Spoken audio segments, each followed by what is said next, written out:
Man, young boy, the king of rap. Fuck it. We just gotta claim it today. King of rap.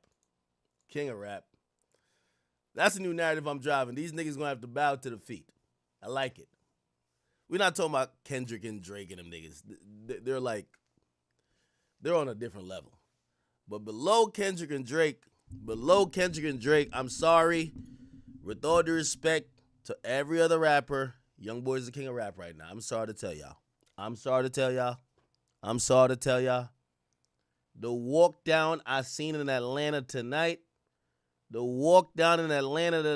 him the throne. Just give him the throne. Young boy, the king of rap. I'm sorry to tell y'all.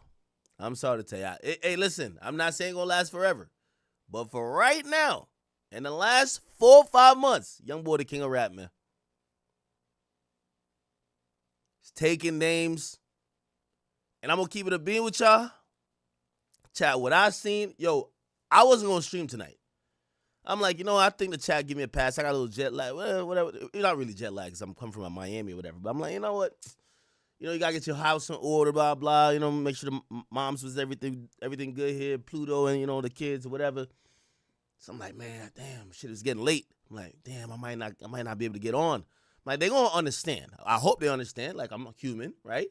I'll pop in tomorrow. We'll get the desktop stream. Man, I woke up my phone dead. And anytime I wake up my phone dead, usually people are calling me so much while I'm taking a nap that my phone dies. So I'm like, oh, shit. Go take a piss. And I go turn my goddamn phone on, man. I turned my phone on, and I seen that walk down in Atlanta. I said, fuck that. I'm getting on stream, bro. I just seen the walk down of a lifetime in Atlanta.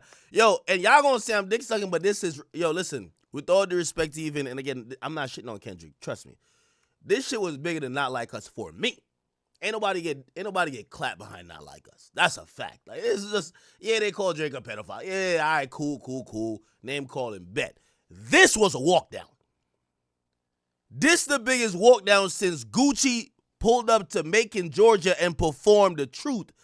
That was Pookie Loke's hometown, I think. And when everybody said that nigga cannot go there, now granted, I know some of y'all be like, why you ain't do it in Chicago? Look, clearly he was about to do it in Chicago. Clearly. If he couldn't catch it in Chicago, he caught it in Atlanta.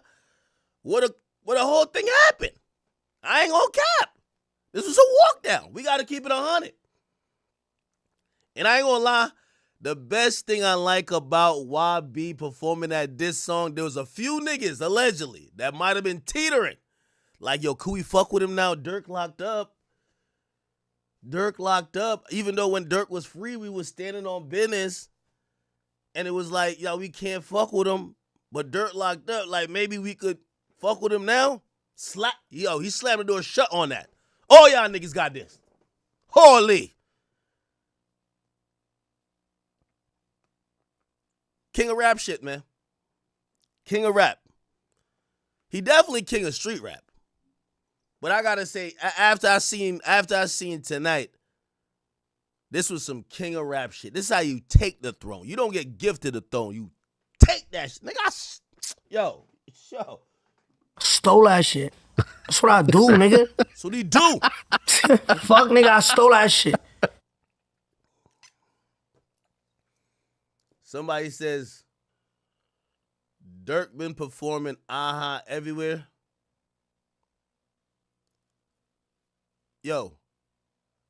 I like Aha. Y'all know that used to be my last song before every stream for 6 months.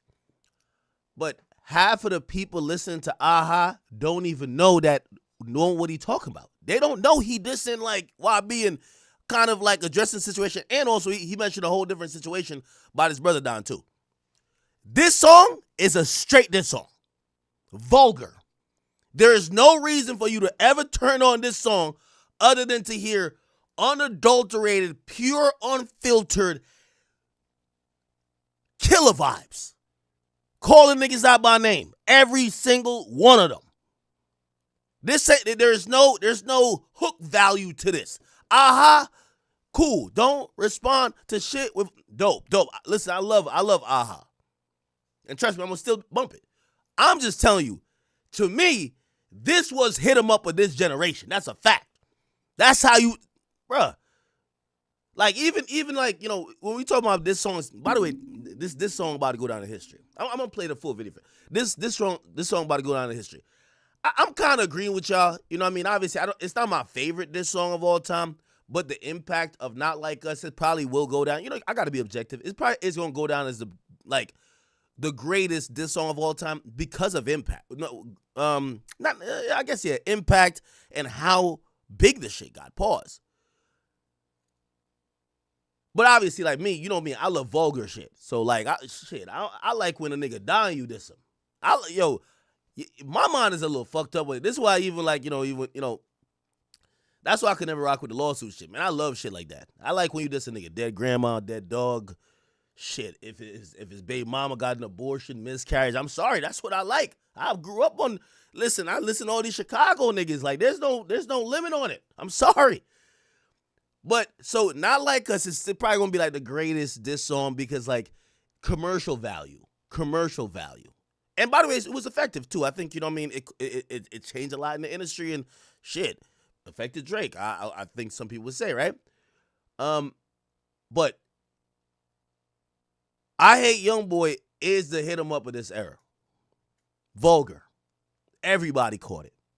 Even on the outro, niggas caught it. Everybody got it.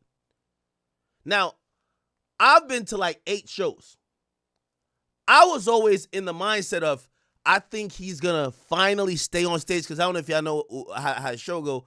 He performs Lonely Child, and he says the same thing. Yo, whatever city, Philadelphia's been great. I'm going to see you soon. He walks off.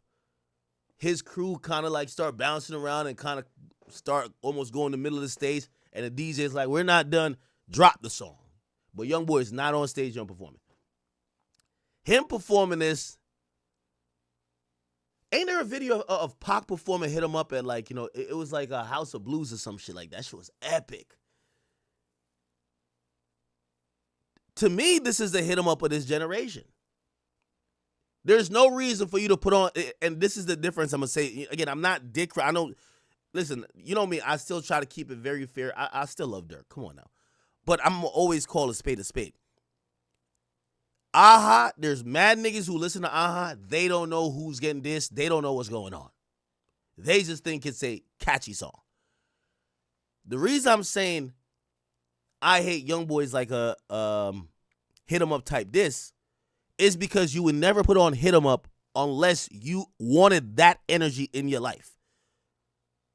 Fuck that fat motherfucker. That's why I fucked your bitch, nigga. Like, oh shit, that's how it starts. You know this ain't no, you know, Brenda's got a baby. This ain't no, like, no, this ain't none of that. This ain't no California love, nigga. That's why I fucked your bitch, you fat motherfucker. Yeah. The nigga said about Mobb Deep. He said, don't want one of y'all niggas got sickle cell or something. By the way, rest in peace, Prodigy. But come on now. I told you I love this songs, bro. I love when them shits is demonic. This is hip hop. I like that shit. So, by the way, and I told y'all even this. I said Kendrick should have performed Not Like Us. Y'all got to understand my mentality to understand why I'm thinking about it like I am. I said Kendrick should have performed Not Like Us 10 times in Toronto. Fuck it. Nigga, if you doing the victory lap, fuck it. Run that shit. And Drake is my guy. But in hip-hop, you got to be ruthless with it. They don't respect empathy and sympathy. No. When you get to a certain point, it's kind of a blood sport already. So you can't be like, oh no, I hope they're not offended. Fuck it. So I thought Kendrick should have ran it 8 times. But this shit right here, nigga, YoungBoy performing I Hate YoungBoy. Now, granted, I know y'all gonna keep saying, well, it's in Chicago though. I don't know how Chicago went with this one. I'm gonna be honest. But Atlanta, and the reason why it matters for Atlanta been in shambles since all the ratting rumors. I think they've been having secret meetings trying to figure out how to get it back together. Thug came out recently. Nah, yo, Atlanta's back. And everybody was like, what is he talking about? Huh? It's not that Atlanta went nowhere. It's like, you know, people know the unity ain't there no more. And then a lot of the stuff with Atlanta where these dudes are talking this ultra street stuff, like people are looking into like, well, bro, like everybody in Atlanta is like cooperating and like doing all the non-street stuff when it comes really down to it. YoungBoy goes to Atlanta, and on the song, he dissed like 3-4 Atlanta rappers, and he went in their building and performed a diss song to all of them niggas. I should have went to the Atlanta show. I would have paid my money to go to the Atlanta show to see who was backstage. Because this energy was on some shit. Anyway, if you guys haven't seen Mr. Walk Him Down himself, NBA YoungBoy. And yes, I'm calling him. We're not talking about Kendrick, and we're not talking about Drake. Okay? That's a different level. But as of today, and this might change. I think every 3 months, this is how fast culture moves. We might just have a new king. But as of today, YoungBoy the king of rap. I'm sorry. Whoever you're thinking about, they could be Prince. You know what I mean? They could be a jester. You know what I mean? They could be anything else. But as of today, YoungBoy is just the king of rap. Okay? And yo, until he gets dethroned, it is what it is. Because that's how rap is. Nobody holds the title forever. But he walked niggas down. And everybody in the Dick Ron posse who been trying to hop from dick to dick, who been trying to get on his good side, who been saying, oh, I think Dirk locked up, he might not get out, let me go rock with him. He gave y'all notice. Either y'all gonna bow down and kiss the ring and he still might diss you, which means y'all don't got no pride, which, whatever. Or y'all gonna have to just acknowledge his reign, and while y'all think rap is in a lull or whatever the case is, you gonna watch this man dominate, and that's how you really run the throne. That's how you really run the throne. Everybody's saying rap ain't in a good place. You over here killing it. Yo, I think we in a drought. This nigga over here extra eating. Anyway, NBA YoungBoy, and welcome to everybody in the stream. Did we start the stream? Gotta make sure. Okay, good. Welcome to everybody who's here. NBA YoungBoy showed up to Atlanta. I don't know too much of the ties that NBA YoungBoy has to Atlanta. We all do know Atlanta does mean something to him. Actually, I think he used to live in Atlanta. He used to live in Atlanta. He used to live in Atlanta. He used to live in Atlanta. He used to stay with a couple of artists in Atlanta. But I do know in recent times people kind of reflect on Atlanta. And what I think of Atlanta, I felt like, you know, in his feud with Dirk moved to Atlanta and kind of the Atlanta rappers adopted Dirk in their circle of friends. And basically because they fucked with Dirk, Atlanta and Atlanta rap scene, I'm talking just the rappers, not the fans, because everybody got fans everywhere. They became almost opposed to whatever YB had going on. That's a fact, right? We could reasonably say that, right? Anyway, it just shows you how the ties change. By the way, Atlanta is a place where King Von was killed. They had a feud as well. And Atlanta is the place where, you know, subsequently Lil Tim, who did the murder, was never convicted, and the charges kind of went away. And from my understanding, it went away under the pretense and the acceptance of the Stand Your Ground. Hold on. Is my mic low? The Stand Your Ground statue, which means, hey, it's the FAFO mentality. Fuck around, find out. Okay? All right. So I was a bit shocked that he got the key of the city. Now, I want to tell y'all about the keys of the city. When they give out the keys of the city, it's not necessarily because they think you're a great person. They think you're a Muslim or like some type of Christian or some type of holy person that, you know, don't do sin. It's more indicative of they believe you're influential, and hopefully them giving you the key to the city is kind of bridging a gap that you will be able to work with them in trying to push certain agendas and values that they believe is good for community and especially for influencing the youth. Yes, politicians and sometimes even teachers them themselves, they rely on rappers to help them push forward the better message, because they might tell people don't do drugs, but if Future walk into school and say don't do drugs, it hits a million times harder. So they realize they got to have a link with Future. And then, when a city kind of realizes that, at some point they give you the key of the city. Now, the only reason I'm saying it was, it was a little bit interesting is that if you gave a nigga the key of the city, and let me backtrack a little bit. Atlanta police claim that Lil Baby should have knew better. Remember when that shooting happened right after his video shoot and some kid got shot or some shit like that?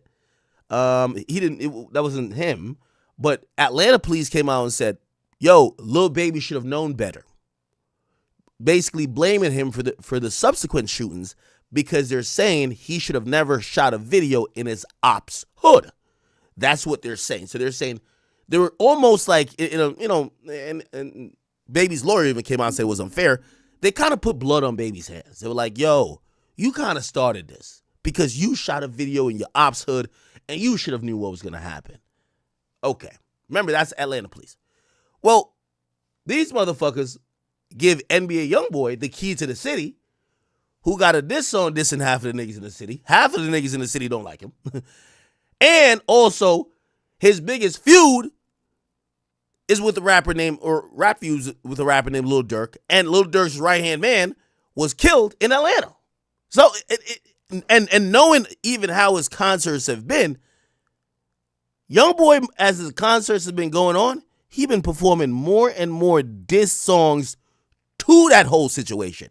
He just started promoting what is it, that No Hook song? Yeah, he started performing that.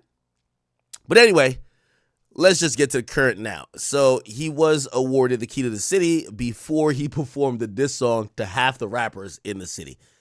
I ain't gonna lie. This is how you take the throne. And by the way, I'm not from Atlanta, so, I can't really announce this, but he might be the king of Atlanta too. I ain't gonna lie. This was such a boss move. I'm equating this to when to Snoop when he said, yo, he kicking over the buildings, basically referring to New York, even when Kendrick kind of reiterated it. Anyway. We have State Rep Eagle Willis. We have Floyd County Commissioner Mr. Mark Harrington. And we have Floyd County Probate Judge Kenya Johnson. And they got some. Damn, this ain't got a judge up there. Yo, the judge in the city sending all the rappers in the city to jail, but the out-of-town rapper that came here, that basically, hey, you know what type of time I be on. You over here giving him an award? Oh, hell nah. Atlanta's in shambles. If y'all are a rapper who ever got prosecuted by this, or not prosecuted, but like got sent to jail by this judge, and basically you watching an out-of-town rap nigga getting an award for doing 10 times worse than what you do, you gotta feel sick. You gotta feel sick. Judge Kenya Johnson. And they got something special for our young brother. They might as well have had Fonnie Willis and Judge Whitaker up here too. Right here. How are you, my young brother? We want to thank you and let you know that we see you. We appreciate you, not just for everything that you've done in the community, but for everything that you're about to do.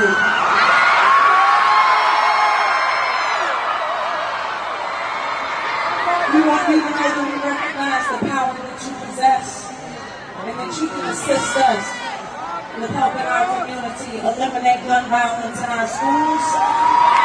Now, we also got to be honest too. YoungBoy along his tour has gotten multiple awards because he is, even though some of, his music gonna be his music, but he is pushing some anti-gun violence initiatives, okay? Here we go. By the way, he also spoke. Let me see, NBA YoungBoy. Kind of gave like a speech. in a roundabout way. Yo, that's gangster, bro. Yo, getting the key of the city and then, oh, this is so gangster, bro. I ain't gonna lie. This is the hip hop I love. Floyd County Commissioner. So you're gonna hear his speech. This nigga running around with Lil Tim and getting over. You can't. Oh, by the way, Lil Tim is with YoungBoy the whole time. The whole time. Oh, this shit is crazy. Yo, oh, this is nigga in the crowd. He's in disbelief. My dog Contrell getting the award. Smoke the nigga in Atlanta. Wait, no. I love Vaughn. But I get what I'm saying. I get what he's saying. You know what I mean? I love Vaughn, by the way. And getting the award. This shit is crazy.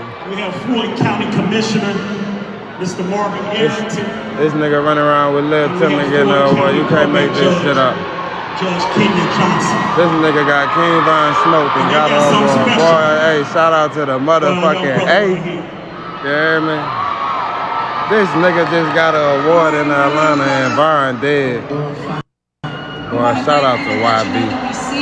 Hey, yo, shout out YB. Hey, man. That bitch said she appreciate everything YB done for the community. Hey, they smoked the Demon Slayer, you heard me? Shout out to the Demon. King Von dead and YB got an award. Can you make this shit up? Come on. Yo, they're in disbelief, bro. They in disbelief, bro. They can't understand it, bro. Oh, man. Hey, shout out to the law, you heard me?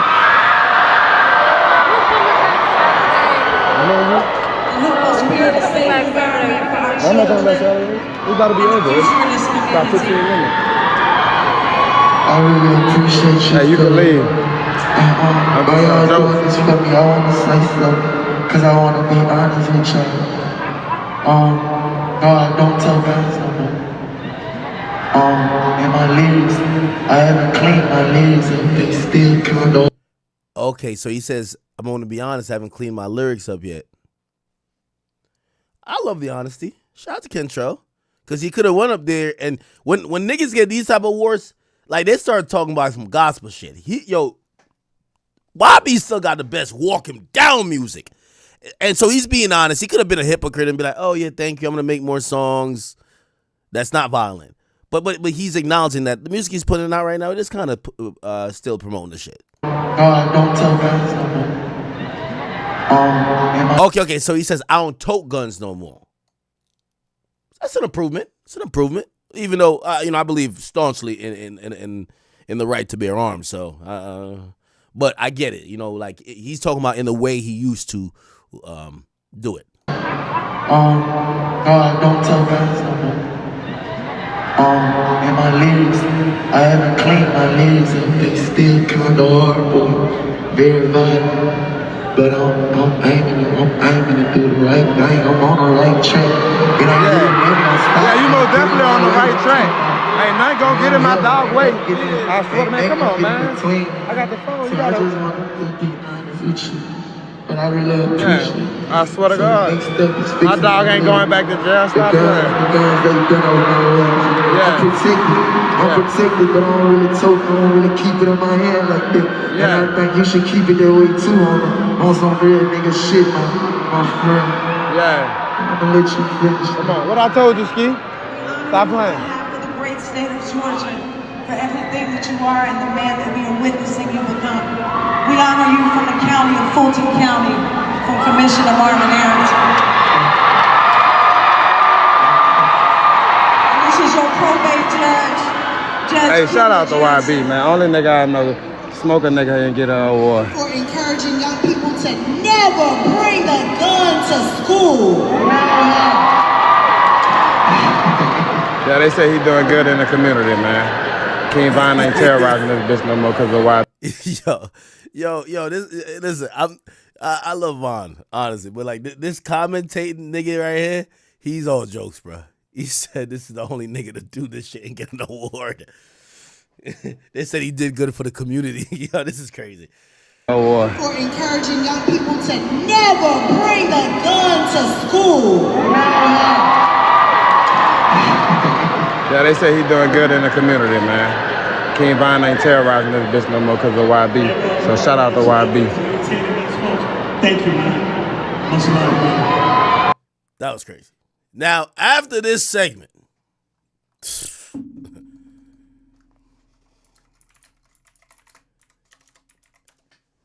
this one of the most vicious diss songs of all time, and I'm talking about violence. Okay, I want to separate what Kendrick and Drake be doing. That's still hip hop. It's diss songs, but nobody ever got slapped behind Drake and Meek beefing. Drake and Pusha T. Drake and Kendrick. Niggas is catching hollow tips. And 7.62s is being sent at niggas' craniums over this beef, whether you knew it or not. That's a fact. So this is a whole nother level. This type of shit gotta be in the realm of Julio Fulio, Young and Ace. Some shit where you know a nigga is deceased. It's different. So I want y'all to understand that when I'm speaking about this diss song, I'm not trying to belittle no other diss song. But this is way different, okay? Anyway, for the first time ever, YoungBoy performs the full diss song, and check it out.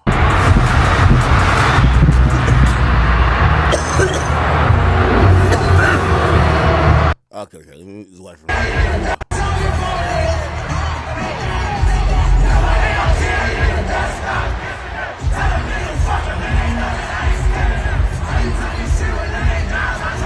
By the way, this is Lil Tim right here. God damn.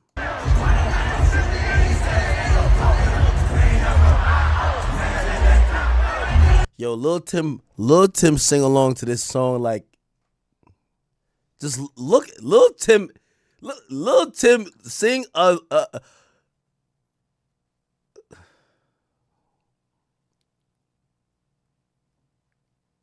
he sing along to this song like it's his theme music. Like this is what he gonna walk into heaven with. This song.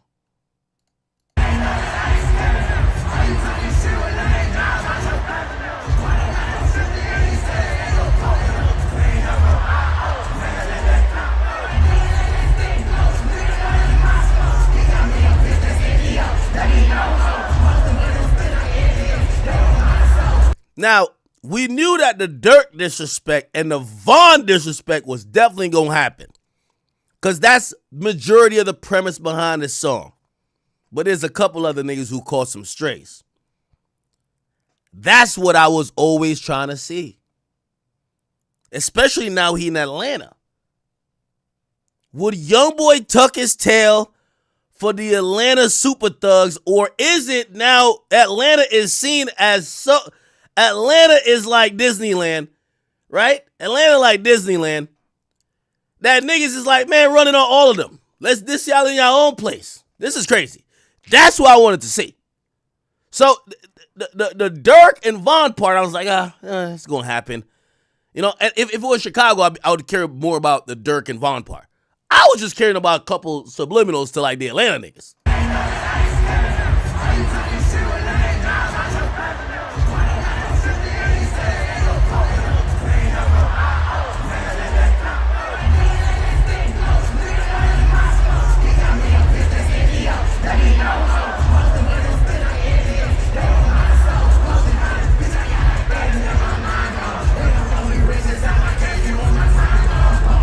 Now, this is where the first diss to an Atlanta rapper gonna come in.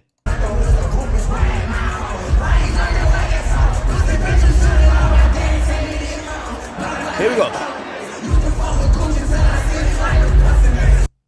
Yo, hearing the entire crowd chant, used to fuck with Gucci till I seen him with them pussy niggas?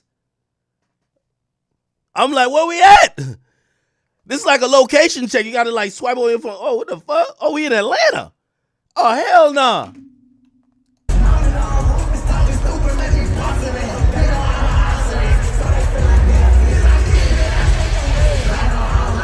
By the way, bad timing of that smoke for whoever did it. Now, there's the next one. Please don't bring my baby mama up. She richer than you niggas.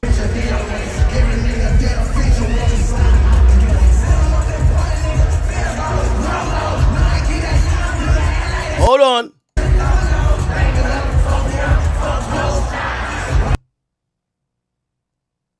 Baby with him. Faux PF. Faux poles. Firing. Holy. Now, the relevance is huge here, people. Okay?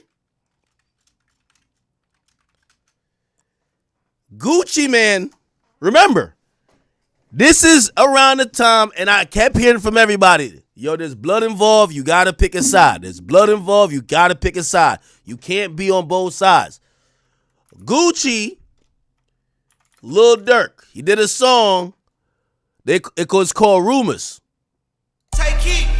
Okay? So Gucci, Durk, he did a song called Rumors. Lil Baby, Durk, did a whole album.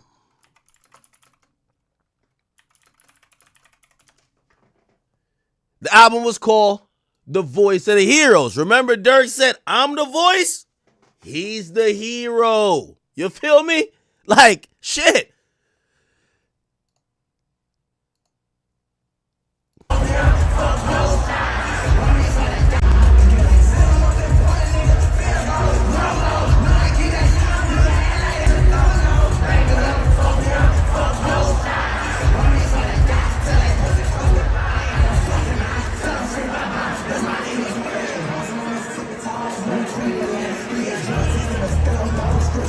Baby mama's ain't got no fucking friends. Man, you got your hands over. Tesla.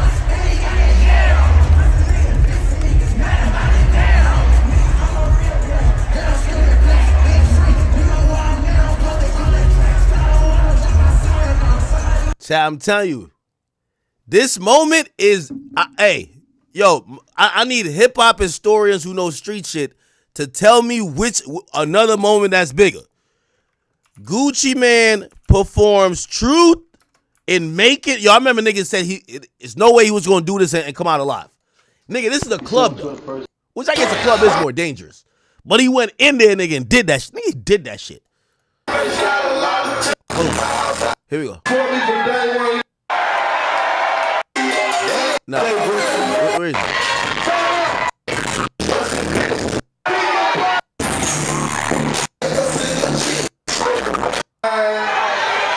There was mad threats that he was going to get killed. I never let a nigga do me like this the same shit that got Big and Tupac. This is the same shit that got Big and Tupac killed. And this what we got to separate this song. What Kendrick and Drake is doing, even though they do name call it, that's sport. This shit is death. Or about niggas dying. Man, I enjoy having y'all with me, man.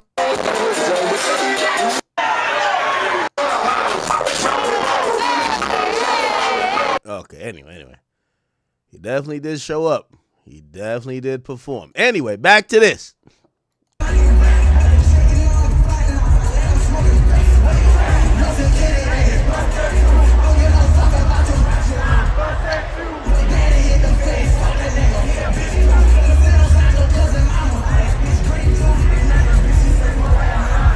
Now, I used to think that was a 21 Savage diss, but it's not. That's apparently that's a Kayla, because I think 21 Savage had bought her some shit. 21 Savage buys King Von's sister. He bought her a new car or something like that. So Savage had brought King Von's sister a new car. So when that nigga when YB said that bitch who say 4L, and I'm not calling her bitch, but he said when that chick who say 4L, he's talking about Von's sister. You get what I'm saying? Because I guess like her association with Savage, she almost like, look, see, I was told Kayla, Von was already planning to purchase a gift for her. He wasn't, whatever, so all I did was finish it when he started because I told Kayla when he passed, I had her for 4L. right? I don't know if we can find. Oh, okay. I never speak on stuff like this. I think people thought that he was trying to fuck her or something like that because he bought her a car. He said, "Y'all don't speak on stuff like this because I don't do it for the internet, but y'all being disrespectful. I knew Kayla before Vaughn because she talks to my little brother. Vaughn was already planning on purchasing a gift for her birthday, and due to his untimely passing, he wasn't able to finish it. All I did was finish what he started because I told Kayla when he passed, I had her faux L and I meant it. All the immature comments and speculation surrounding this. Damn, this nigga 21 Savage, he is British. This nigga punk. Yo, he need to hold a class. You know who need to be in his class? 5-Year Foreign, Meek Mill, and Lil Baby. Yo, this nigga 21 Savage got great vernacular. Like, what the fuck? all the immature comments and speculations surrounding this are very insensitive. Please keep them to yourself. Respect to his family, his children, O-Block, OTF, and anybody else I left out. Long live King Von. Untimely passing that's a good one. Anyway, so it's about Kayla, right? King Von's sister Kayla Twitter, which ironically, and by the way, I want to say I'm not, because I don't want her to like diss me randomly. I got no problem with her. But apparently, I don't know. Apparently 5 hours ago, she tweeted, "Man, I miss Vaughn so much," which is such a, that's her brother, which I think makes this even worse. It's like, yo, she's still grieving as she should, and this nigga, YoungBoy, don't give two single fucks. He's still dissing her.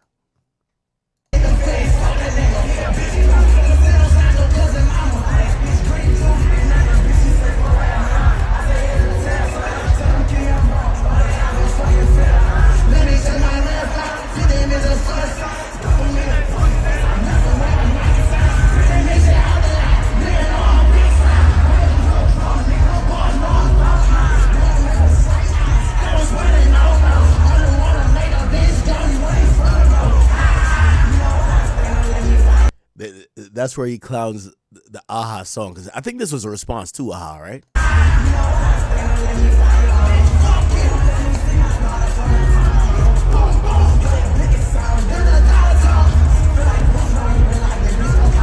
Now, he didn't perform that part of the song where it says, "It feels like Boosie don't like me. Bitch, don't call my phone." Because Boosie actually performed at the concert. Him and Boosie has since made up. Boosie hails from Louisiana. He's always looked up to Boosie. And it's one of those things where, certain relationships with YoungBoy, sometimes they get to a certain place. And one thing I do like about YoungBoy, and I don't want him to stop, is that he's always current with his feelings in his music, and it might change, right? Probably not about the Dirk stuff, but like, shit,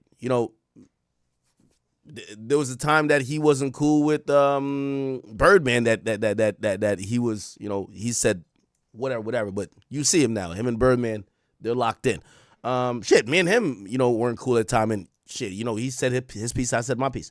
But it's the same with Boosie. That's how I kind of look at it. So like when you see him and Boosie like back cool, and by the way, I think same with Gates, right? So it's like he do have a real relationship with people that sometimes go left but then come back around. So if you notice, he didn't perform that Boosie part.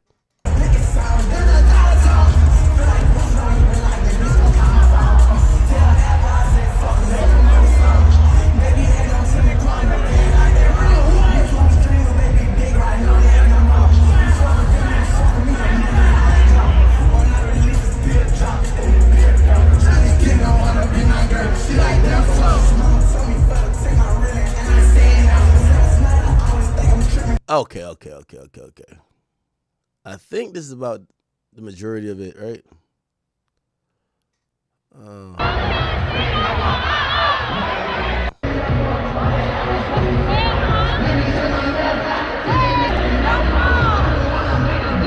Okay. Damn, somebody clipped us?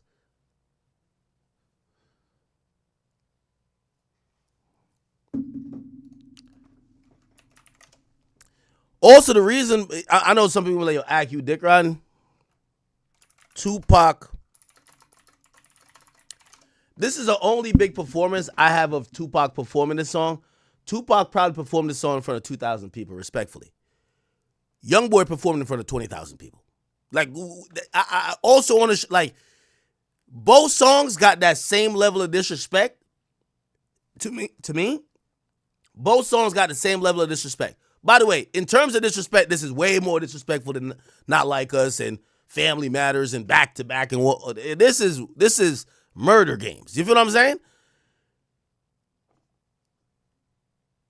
This was epic when Pac did this.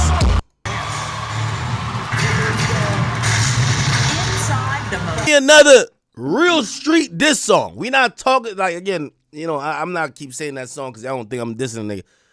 I'm talking about name me another street diss song that is going off like this. And again, this is at House of Blues. I forgot what House of Blues this was at. What House of Blues was this? But House of Blues ain't big. Like, this ain't no arena. Okay.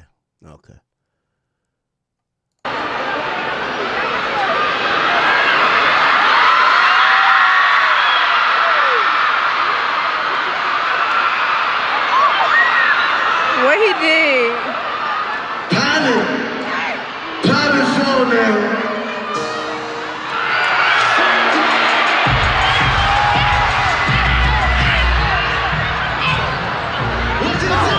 It's like YoungBoy did some demonic power up just now. What the fuck? Took his shirt off and did some demonic Hellraiser, Majin Buu, Freezer power up.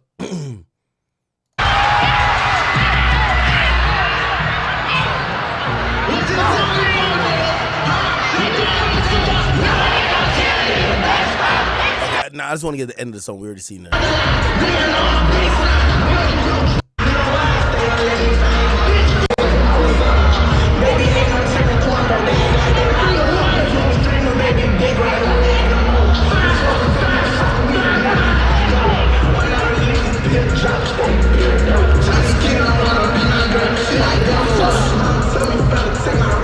I just want to hear what he said at the end.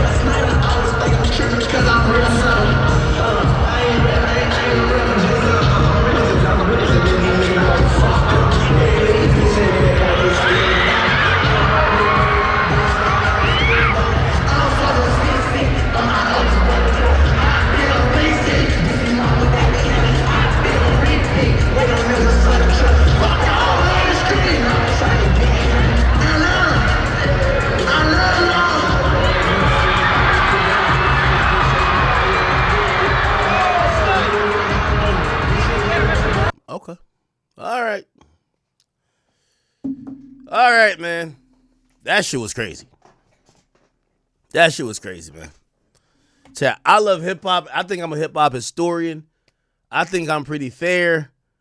If y'all got another hip-hop moment that's bigger than that, maybe I'm trying to think maybe a 50 Cent. I know 50 Cent had a mad shit with, like, Ja Rule, but he was also beefing with, like, Supreme Team, and, like, you know, he aimed songs at them and he performed them and shit like that. But, bro, this is an arena, my nigga. It's 20,000 people in, and again, it's not Dirk City, but in some of these other niggas that he's dissing city, they're singing it word for word like they ain't give a damn. Anyway. All right, man. YoungBoy is the king of rap. Hit me up in 3 months. Maybe I say he ain't the king no more, but right now he's the king of rap, okay? And I'm only saying it with the exception of only the Kendrick Lamar Drake level, right? That's a different level, but below that, YoungBoy's the king of rap. He proved it tonight. And Atlanta, y'all have returned. Atlanta, y'all were on the brink of extinction. YoungBoy brought y'all back, and I'm very happy for y'all. I hope y'all feed off the energy that he dropped in that arena, and y'all realize how y'all got to give it up. But y'all shouldn't do that, because here's the funny thing. Y'all judges, prosecutors, and state count or city council people just applauded YoungBoy for doing what they prosecute y'all for. So y'all if I'm y'all, I'm fucked up. Did y'all get this nigga a fucking award for being a demon, and then y'all want to file RICO charges on us if we do nothing or we throw up our gang? They walked up in that building seeing everybody with green flags. Green flags everywhere. Shiesties everywhere. 4K trade, niggas doing handshakes. And they say, yo, we love the work YoungBoy been doing in the community. Take this award. Every Atlanta rapper is like, what? Yo, Baby had to change the name of 4PF not to catch a RICO. Like, he just said, I don't know what 4PF is. For what? I don't know that. For who? I don't know that. Nigga, these ain't mine. These ain't mine. Yo, niggas in Atlanta have to stop claiming their own gangs not to catch a RICO, but an out-of-towner come there banging his shit, got everybody in the crowd with flags on. Yo, you know what's even crazier, chat? They just prosecuted Thug for 2 years for Young Slime Life. They gave a nigga award that's on a Make America Slime Again tour. Yo, Atlanta rappers gotta be like, what? How?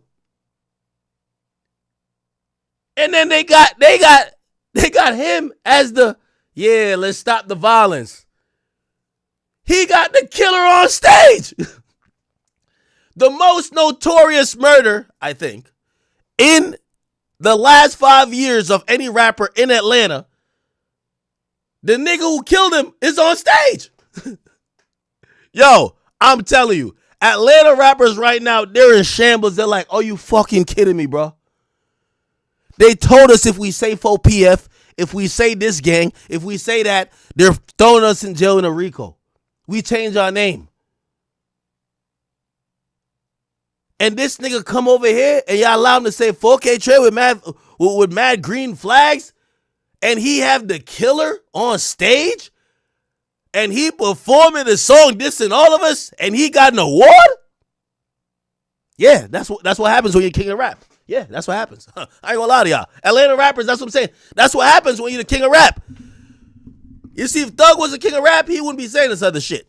He would just stand on whatever he said. Man, fuck everybody, man. When you the king of rap, you compromise none.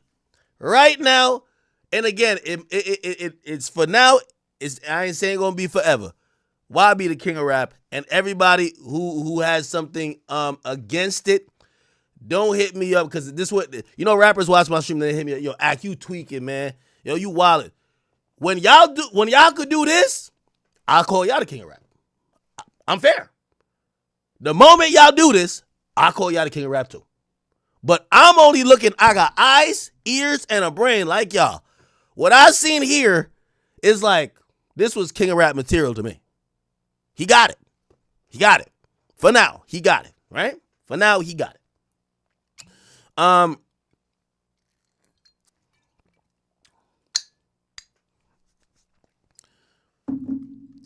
Did Atlanta turn up for Offset's performance? I hope they did.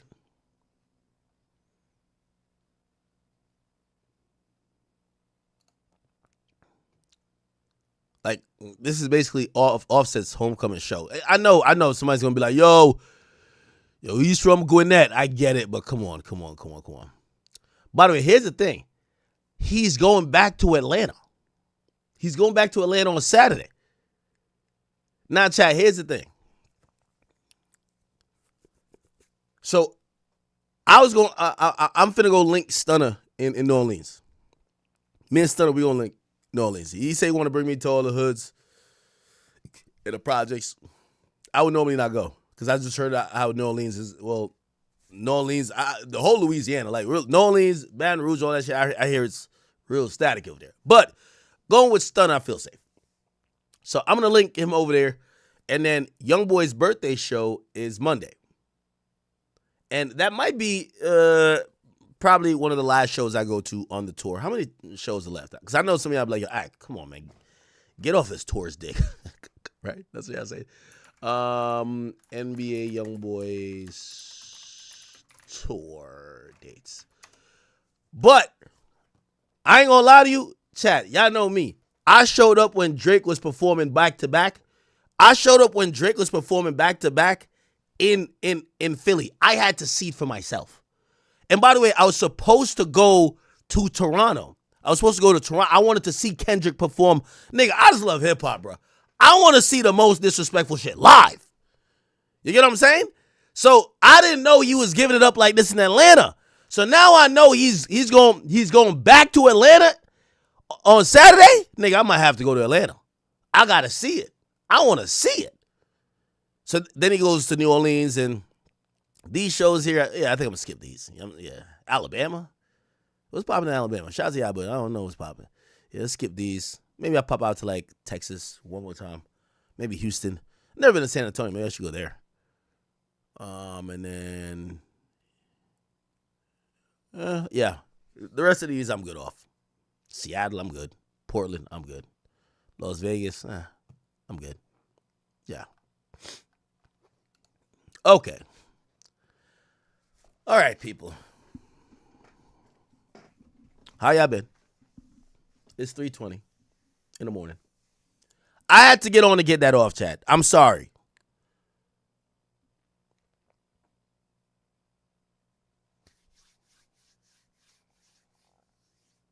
That was some crazy shit. Y'all said Seattle about to be lit? Is Seattle lit like that? Seattle.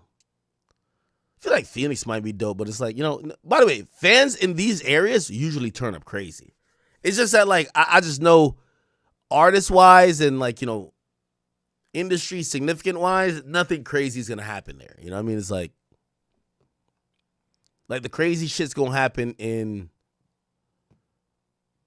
Miami, Houston, Atlanta, New Orleans. New Orleans is going to be crazy. I don't know who's going to come out or whatever, but yeah.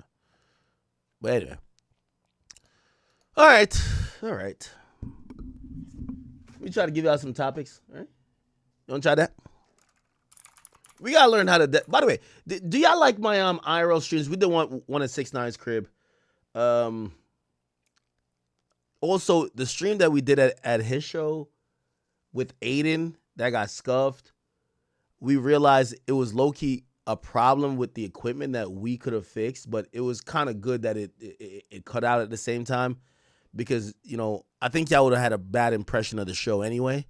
Or not the show, but the backstage area because the police was wilding, right? Like, the police was overly wilding. And I don't know, like I heard mad rumors. People were like, yo, the police were on edge. These were rumors. Again, it's not from his team. I'm just hearing from, I'm like, yo, I've been mad at these shows. Like, why are the cops this much?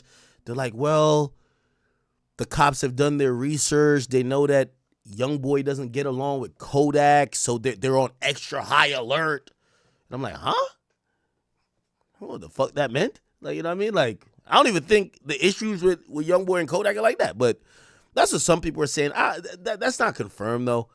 I've seen other people trying to, like, say Kodak, YOUNGBOY, like that people went out there to put up Kodak signs. I don't know. Did that happen? Look, there's some fans were outside the concert in Miami screaming Team Kodak. Now, here's the funny thing. I don't think none of this got to do with Kodak. I was at a house one of those days that Kodak was at. But he was just asleep on a yacht. Probably knocked out from whatever he was doing. I guess these niggas are protesting? NBA YoungBoy concert.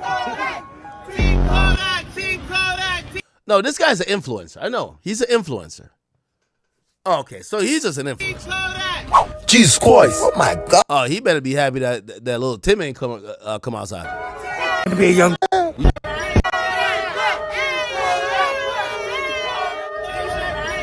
At the NBA YoungBoy concert. Oh, girl, you better get it. Oh, Jesus Christ. Hey, cool, put them boys out here at the NBA YoungBoy concert. Flags everywhere on the G.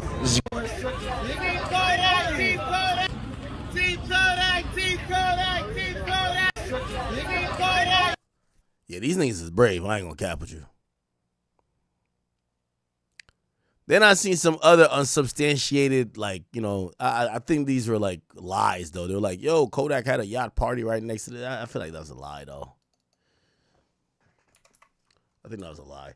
But yeah, no, the police were a little bit on edge. And again, if you ask me, I don't think it has to do with Kodak at all. Because I don't think their feud is like that. What I think it has to do with, like, the Miami show, all the dick riders came out. Every rapper, like, I was seeing certain rappers, and I'm like, nigga, you fuck with YB?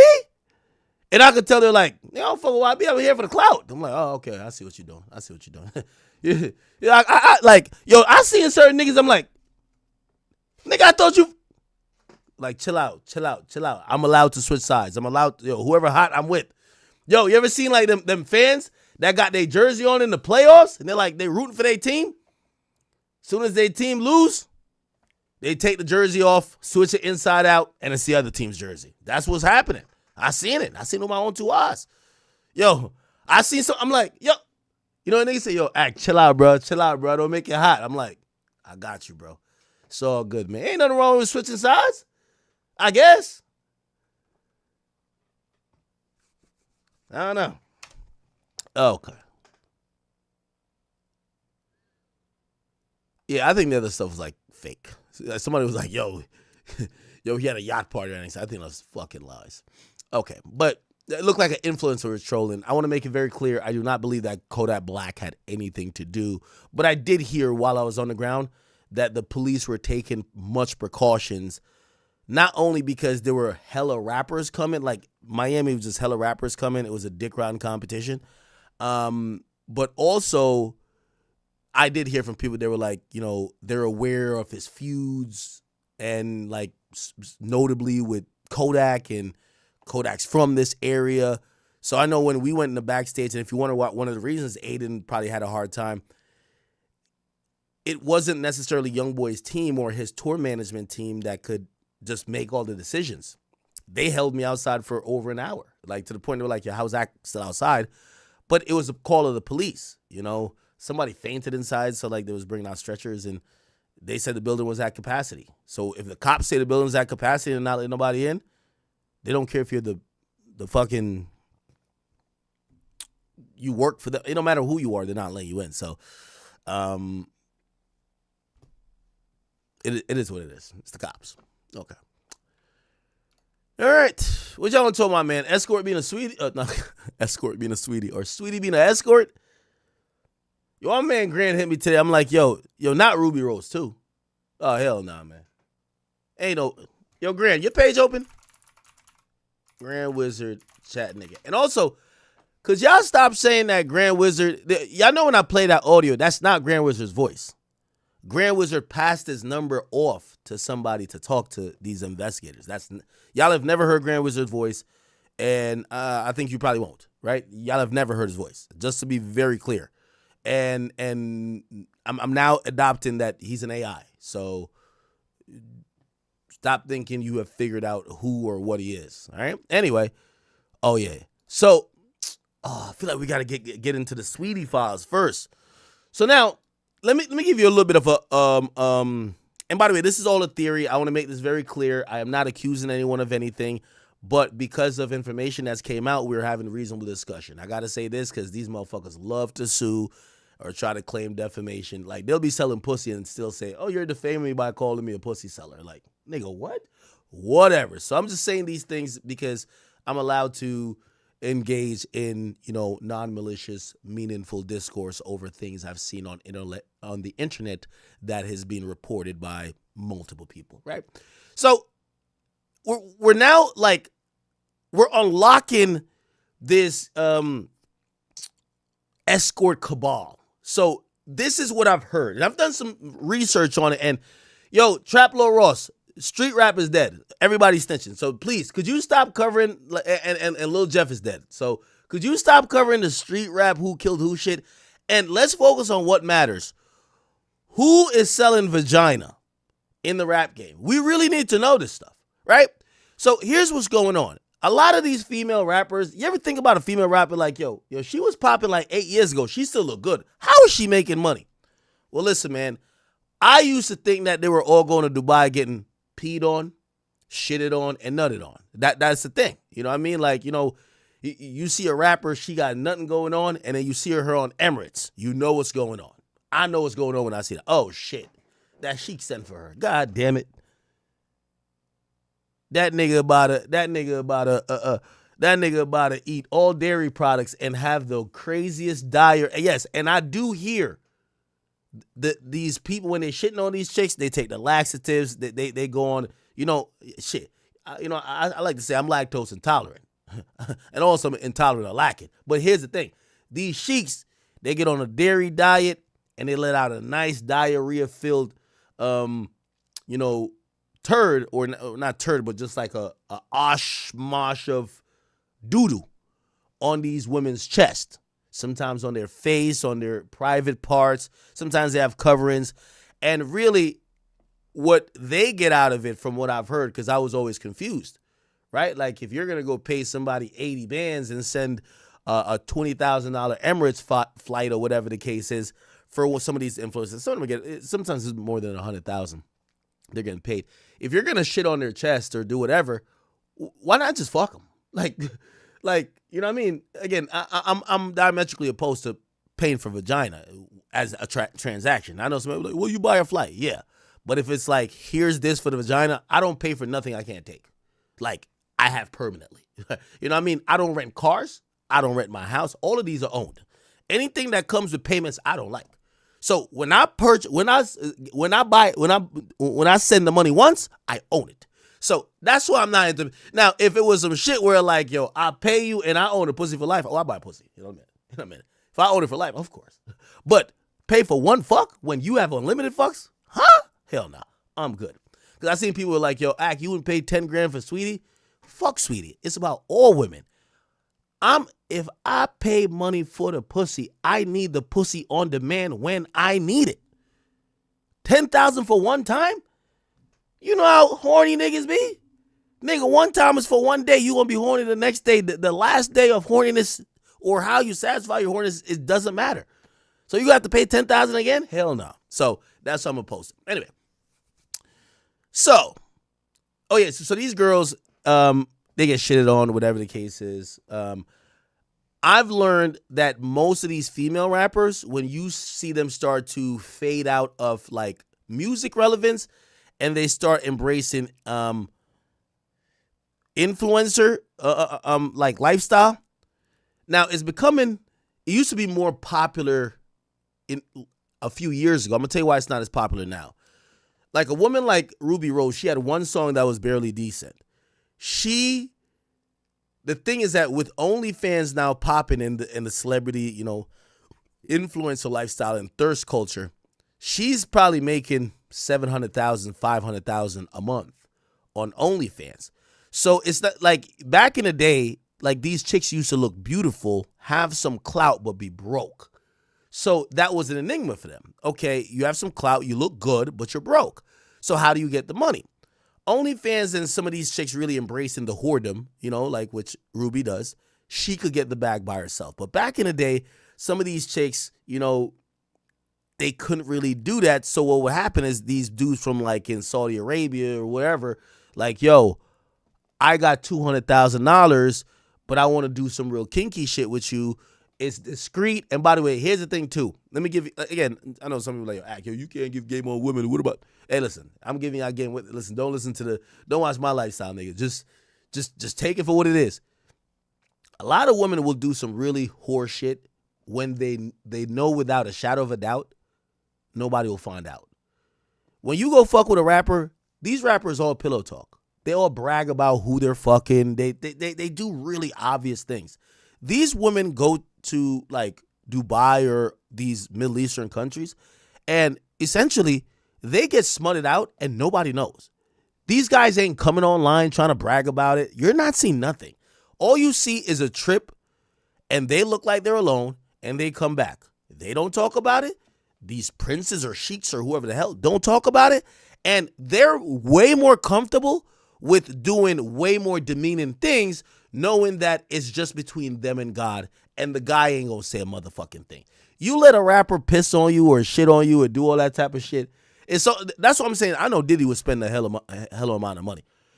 You let some of these rappers do it, by the time you get with another rapper, a nigga gonna tell on you. Yo, you know I used to piss on her, right? Like, that's what happens. So these chicks, they're more comfortable with going to fuck with these sheiks that are gonna pay 15 times more than rappers would, and they're quiet about it, right?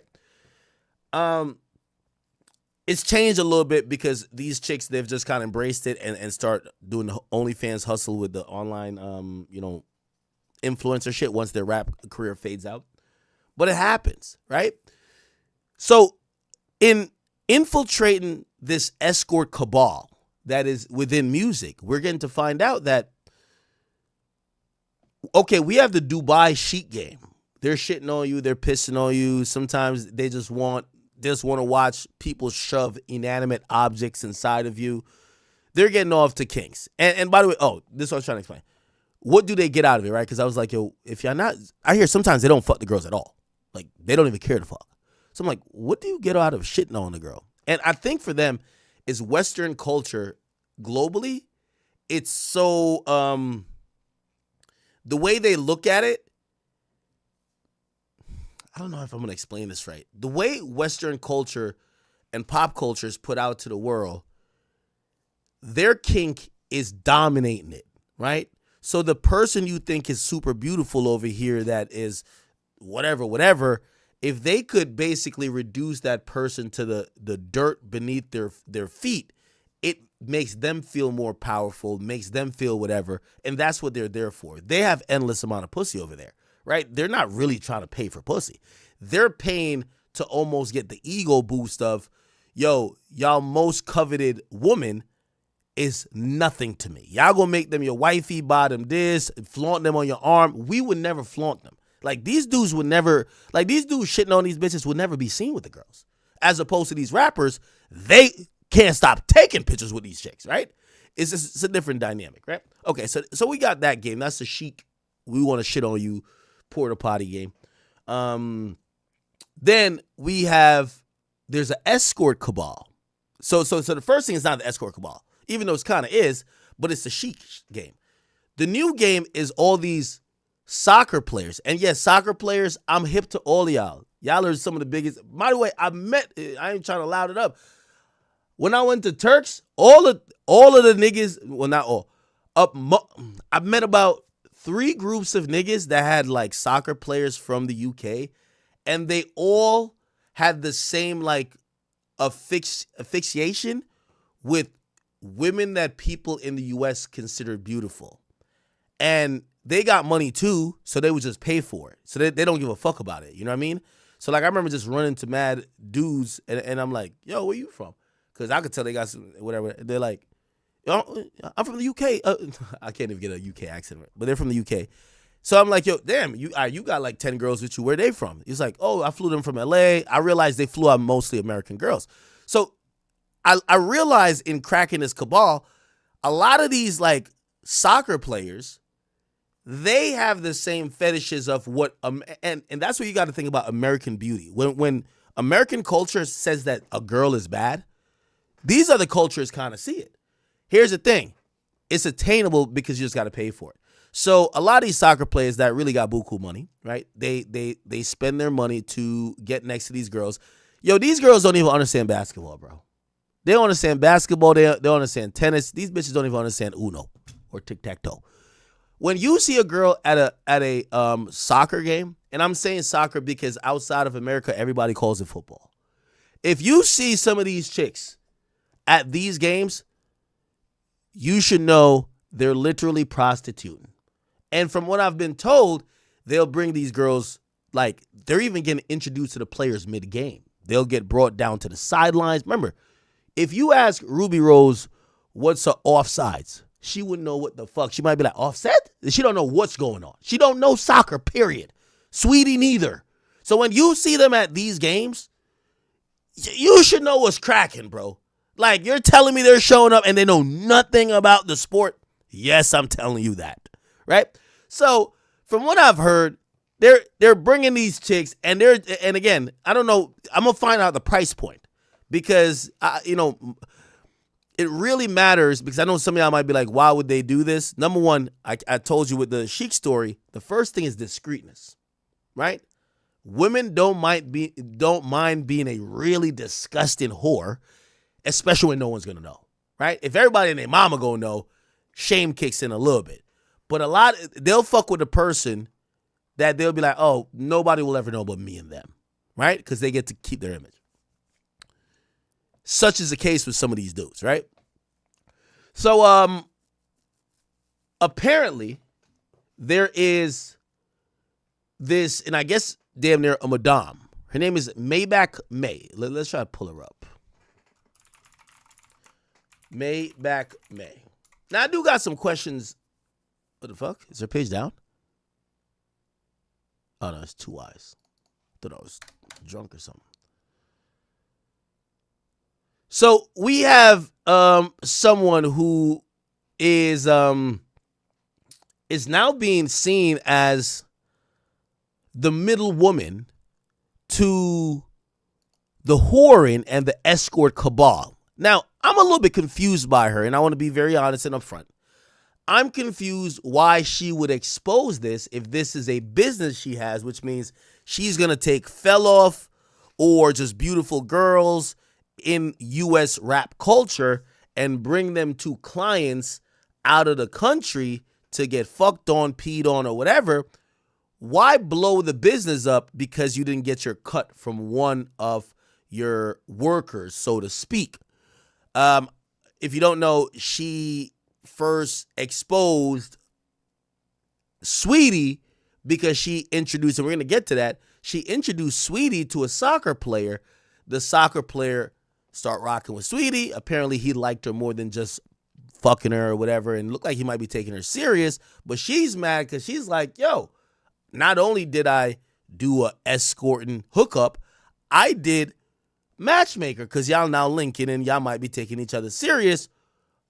I did this for money. Where is my cut? Apparently, she didn't get paid.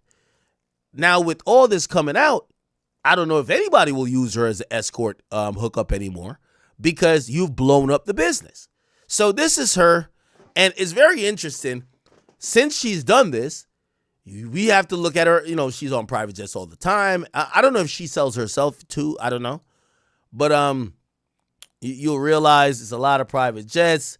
I don't know how she knows these clients. I don't know if she works with a partner. But she is one of them, and what becomes kind of apparent is that you start to take note of the people she's around, because if she's selling other women, you know what type of time it is. Now, they're now accusing, and we're going to get to Sweetie, but they're now accusing Ruby Rose. They're saying Arsenal player Noni Madueke, am I saying his name right, is now being accused by fans of paying for Ruby Rose's services. Now, I want to make this very clear. The thin line between prostitution and escorting is that you're paying for their time, right? Now, I also want to be very clear, and Ruby, I know we used to be cool. I don't know if you, I think she got mad at me over some DDG shit, I think, but fuck it, who cares? Listen, whether I like you or not, I just got to keep it a beat about these things. Ruby, you've kind of, in a way, admitted to some things that people would find as escorting.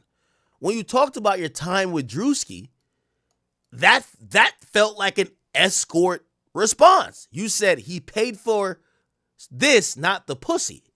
Look, Ruby responds to Drewski. Here we go.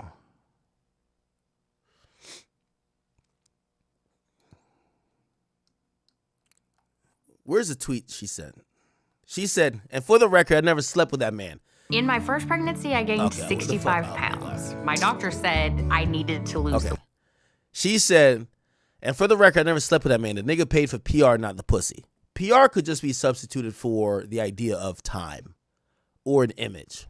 It's basically what escorting is. So I want to just put this out there first and say, Ruby, I'm not saying this story that's now being speculated by fans is true.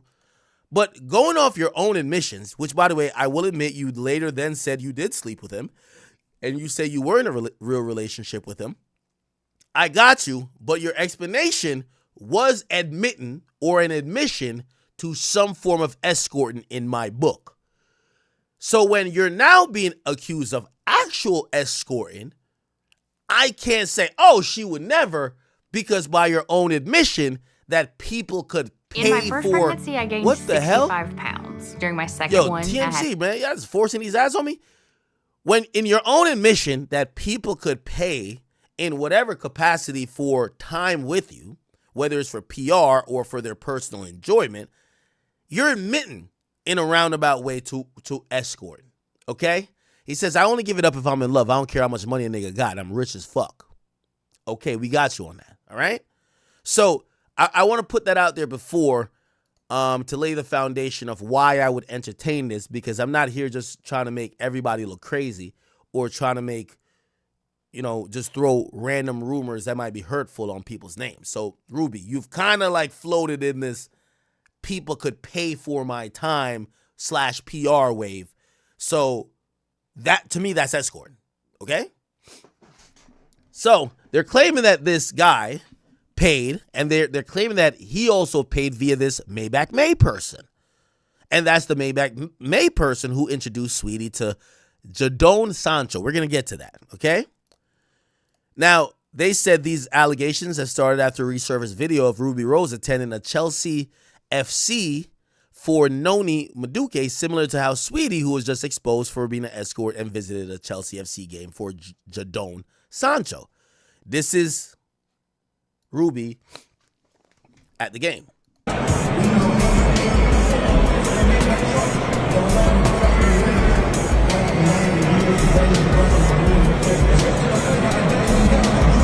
Okay. Now, this is just captions here. Not necessarily my opinion, but it says, if your favorite Instagram model is at pitchside at a Premier League game, you should know she's probably a Maybach May client. This was Sweetie. This was, I think, the soccer player. And look who's in the cut. Maybach May. They're kind of matching it to Ruby Rose. Ruby Rose, Maybach May. They're following each other. And she was in the cut for Sweetie. Hey! Ruby Rose. Yo. You're on cam. You look good. You're on cam. You're on cam. Clash Magazine. What you saying? How you doing? How you been? Now, again, and I want to give her and shoot her some bail. Maybe the idea of escorting for maybe not like, oh, spending time in a hotel. Maybe Ruby sells PR, right? Like, okay, you need a bad bitch to turn up your public image, to change the conversation, to make people stop thinking you're fucking gay. You could pay for this and I will act like I'm interested in you, or I'll act like this publicly that, because apparently he says he's getting filmed already by Clash Magazine. And he's like, he just nonchalantly calls Ruby to be like, yo, Ruby, what's good? It's Clash Magazine. And Clash Magazine is like, oh shit, he's fucking with Ruby. So maybe it is PR, but nevertheless, it's still escorting to me. Ben. I'm doing good. How have you been? I'm good. They told me to call a rapper, so I thought I might as well just call you. Your favorite, right? Your favorite rapper? One of them. They calling me now. Hey. Alright, I'm gonna hit you later. Alright, bye-bye. Rose. Okay. Oh, hell no. Yo, why they say that this is Ruby Rose body count? This is crazy. Nigga, this is a Rolling Loud lineup. Oh my God. He's not. Why 6ix9ine on here? Nah, this is it. Nah, this.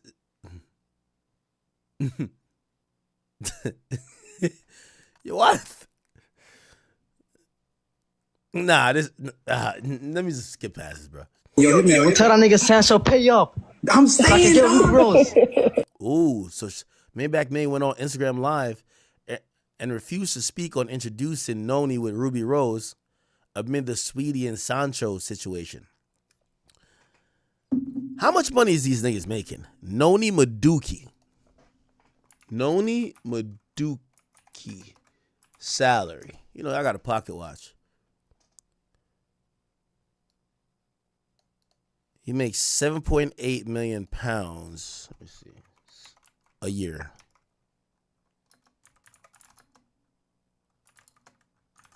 $7.8 million. Yeah. He makes $10 million a year. Is he from the UK? Yeah, these soccer players love tricking, huh? Okay, whatever. So I can get Ruby Rose. Tell that nigga pay up. Nah, wait.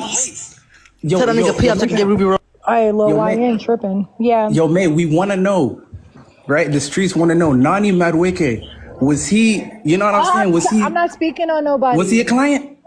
I'm not speaking on nobody. See, now that's odd, right? Why didn't she just say he's no?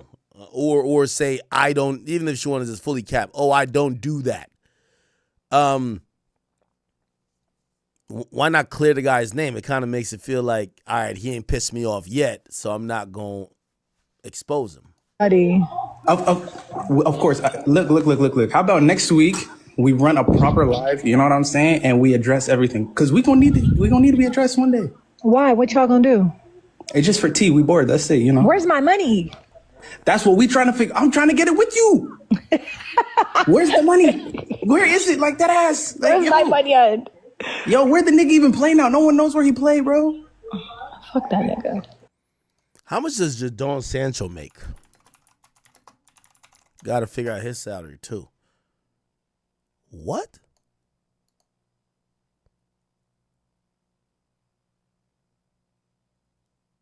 How much he makes a week? $300K a week. How much is that? 300. Yeah.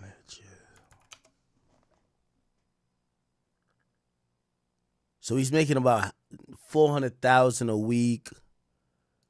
Let's do the math. 400 times 52.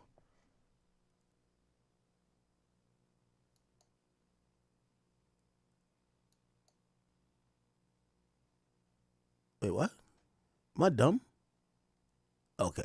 All right. 400 times 4 is 1.6 million. Right? And 1,600, or let's go 1.6 times 12. Oh, it makes $19 million a year? That's what the Jadon Sancho nigga makes? Yeah, you got to pay that money. You make $20 million a year, yeah, you got to pay for the box. Yeah, you ain't going to owe me now. Okay, I see it. Yeah, I'm gonna fuck him. I'm with you, nigga. I'm with you. We rocking with you. You know what Are I'm you saying? Habesha? I'm Somali. Same shit. Okay. We next door neighbors. Yeah, we are. Yeah. Yo, man, Tell that nigga Sancho pay up. Oh, shit. I pay for the plus, okay. I pay for the plus, okay. Like, right now, I'm pissed, nigga. Like, I'm shocked. Okay. All right. So Ruby is a suspect. I want to make it very clear. I am only, looking at things that are public. There is no official confirmation. And also Maybach May has not talked about Ruby, claiming that Ruby is one of her clients, or not clients, but one of her workers. And the Noni guy has not been confirmed as a client of the purchaser of these type of services. However, one person that has been kind of damn near, almost convicted is Saweetie. Now, they're saying Saweetie's best friend, but apparently it's not her best friend. But it used to be a close comrade of hers. Maybach May accused her of being an escort after she didn't get paid for introducing her to Aston Villa football player Jadon Sancho.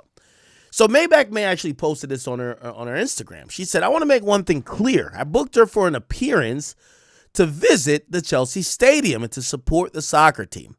As my last post shows, instead of paying me, she fell in love with the client." Now, remember, booking someone to appear at a stadium does not mean escorting. When you now said fell in love with a client, because you can't fall in love with a stadium, and if the client is the football player, that's escorting, right? It says, instead, she fell in love with the client and told him not to pay me. I was a road manager with her getting her deals. So I guess she's saying, oh, damn, I was with her rocking for a long time, getting her deals. I was solid to this girl. She got what she wanted and never paid me. Simple. I want my money. I pay for. Wow.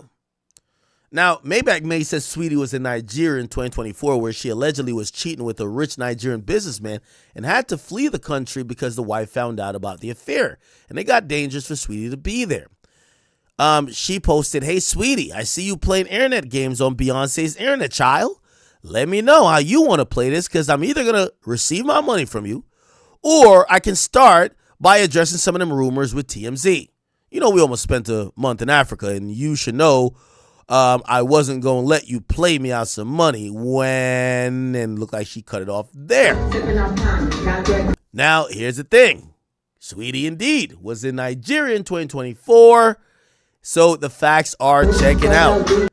Keep in mind, Sweetie Ratchet Ass wasn't singing no Rich Figure 6. No. She was there over there learning Afro beats and two-stepping like Burna Boy and Davido and all them niggas, okay? She was looking like Wizkid, okay? She was looking like Asake, okay?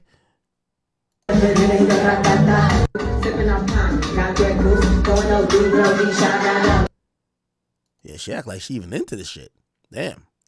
It said we believe Sweetie friend telling the truth because there ain't no way Sweetie was in Nigeria for her music. Let me tell you about this chick. I'm from the West Coast, light skin, baby hits. I heard I do the most. I swear I'm so seduced. I can't be a pro. Okay. People also pointed out Sweetie also had a random dinner with Robert Greene in 2019. How did that happen?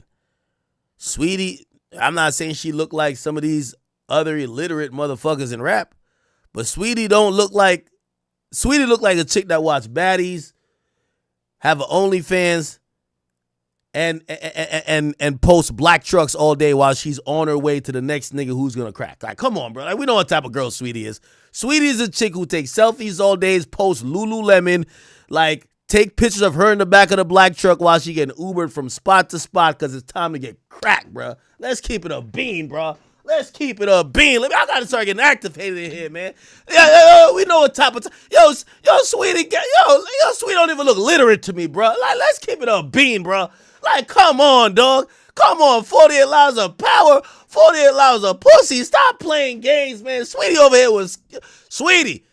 I ain't gonna lie. The craziest part about this, Sweetie ain't been on Beyonce internet since. She ain't been on YoungBoy internet neither. She ain't been on nobody's internet. It's like, yo, yo. You know how Thug saying Wham pick up the phone? Yo, Sweetie. Yo, answer the Backpage ad. Sweetie. Answer the Backpage ad. It's your boy, Lil Lack. Answer the Backpage. Nah, you know I'm about to put it. But still, answer the Backpage ad. Answer the Backpage ad. Yo, I ain't gonna lie to you. Yo, YG, you gotta come to the front of the church. Yo, let me tell you this. Ain't nothing more embarrassing than finding out the girl you loved that you fell in love with is now selling pussy. Like, she's just selling vagina. Like the shit that you thought you got for love, a nigga just swiping his credit card and he's just getting it for the free ski gang. Not even for the free ski, but like he just bought it like it was like an Apple charger, bro. Holy. So anyway, Robert Greene and Sweetie. Now for sure, if I'm YG, I got some questions. Y'all think YG knew about any of this? I was talking to that nigga 6ix9ine. I was like, yo, bro, knew about it. I think YG probably was paying too. I'm like, yo, nah, bro. Yo, Sweetie, I wasn't gonna speak on this no more, but you know what I realized about Sweetie, and this one I might have to keep it P with Sweetie and not even violate too crazy. When shit is true, Sweetie don't even address it. Remember we said that whole thing about Sweetie and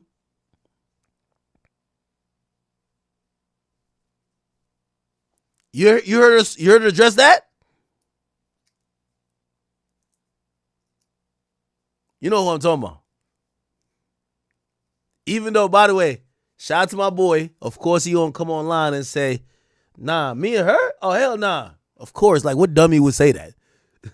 If you admit it, it's not even about shorty. They're gonna be like, damn, you fucked your man's girl? Like, you gonna look crazy. You gonna look crazier. Like, that whole situation, like, I mean, Sweetie being a bird is like saying, yo, Stevie Wonder is blind. The big story there would be like, yo, bro, like, there's bro code. Like, bro, if we mans, like, you're not supposed to fuck my chick, even if she a hoe. Right? Like, I could date the biggest hoe. My man's not supposed to fuck her. Like, come on, bro. Has Sweetie tweeted since?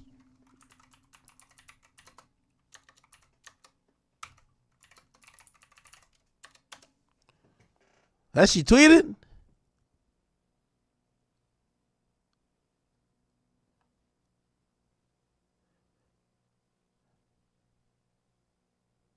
Nigga, her last tweet was September 30th, nigga. Whatever they said she did that shit, man. And her last tweet is luggage. God damn. If we see these luggage at anybody's hotel room, you know what's going on. That nigga paid the fee. Nigga paid the fee, gang. Anytime you see chicks with bags like this, you know they fucking for money. Women don't, you know women don't buy bags with their own money, right? Women got money. Remember I tell you that. Yo, I've been on a mission. I actually launched a private investigation. I want to figure out what women really spend their money on. Women don't spend their money on their own bills. They got a nigga that do that. They don't buy bottles at the club. They got niggas that do that. They designer shit. They don't spend their own money on. They got niggas that do that. And then they still get more money on top of that. What do they spend their money on? You ever thought about that? What the fuck do women spend their money on? Bags, they get it from niggas. Flights, from niggas. Their bills paid, from niggas. What do they spend their money on?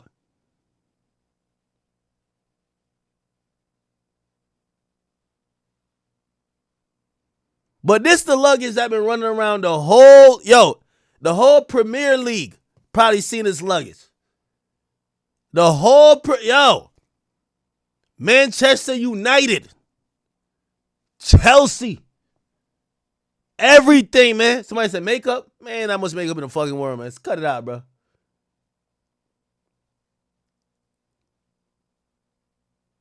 Damn. Yo, we should even know these chicks are selling it. Like, yo, the fuck business Sweetie got in Singapore, bro? Like, come on, my nigga. Like, come on, bro. Yo, you ever go on these bitches' stories? These bitches be looking like Christopher Columbus, man. Like, these hoes in every country acting like they sightseeing. Like, yo, I'm sick of this shit, man. I'm watching these hoes. Y'all bitches in Sri Lanka, man. What's going on, bro? Yo, these bitches acting like they seen the world, bro. They not like, oh, here I am. I'm at this fall. I'm at the Great Wall of China. What? I'm in North Korea. Bitch, is you fucking Kim Jong-un? Here I am. I'm in Russia. Huh? Bruv, we got to put this together, man. This shit don't make no goddamn sense, man. These chicks are world travelers, man. Anytime you see a chick can't stay in the United States, they're a fucking whore. That's a fact. If a chick can't stay her ass in the you got 50 states here. If they can't stay their ass in the United States and they living from suitcase to suitcase, and then they tell you some dumb shit like, yo, I've been through 3 passports. The pussy mileage is on 300,000. That's a fact. Yo, rule number 1 to find out the escorts. Any bitch with more than like 10 highlights, I shouldn't even say 10. Yeah, I'm going to just say 10 just to be real safe. 10 highlights with 10 different countries, escort. This is me in Singapore, guys. This is me in Thailand. This is me, Greece, Mykonos, Bali. Did you see? Yo, and it don't be no place that regular niggas go. Bitch just told me she in Japan. Bitch, what you mean you in fucking Japan? The fuck are you doing? And they always traveling dolo, according to them. It's not a girl strip. It's nothing. Dolo. Dubai again.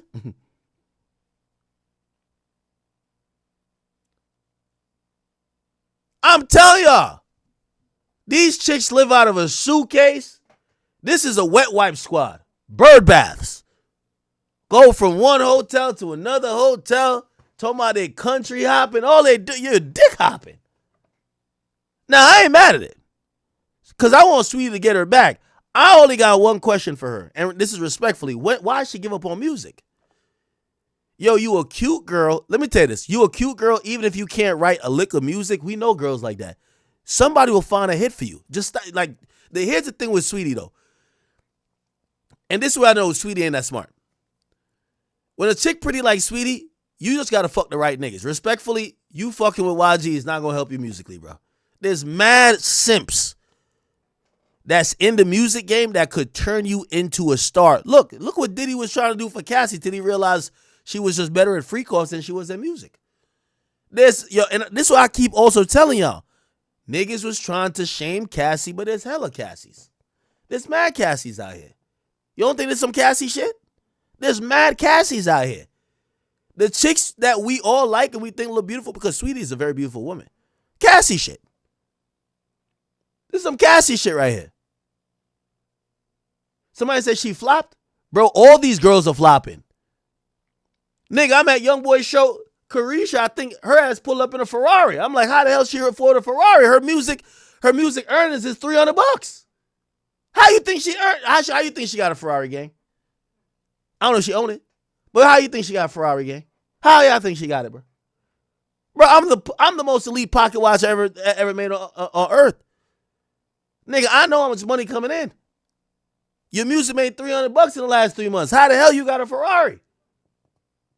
Might be the Diddy check that cleared. No, I'm gonna show some respect to her too. She be selling some stuff too. You know, like not the box.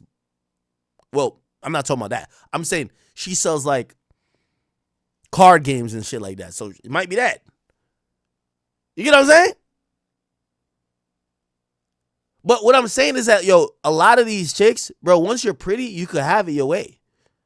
I'm just wondering why she over here escorting for the, like, respectfully to all you soccer niggas. I know y'all got a lot of money.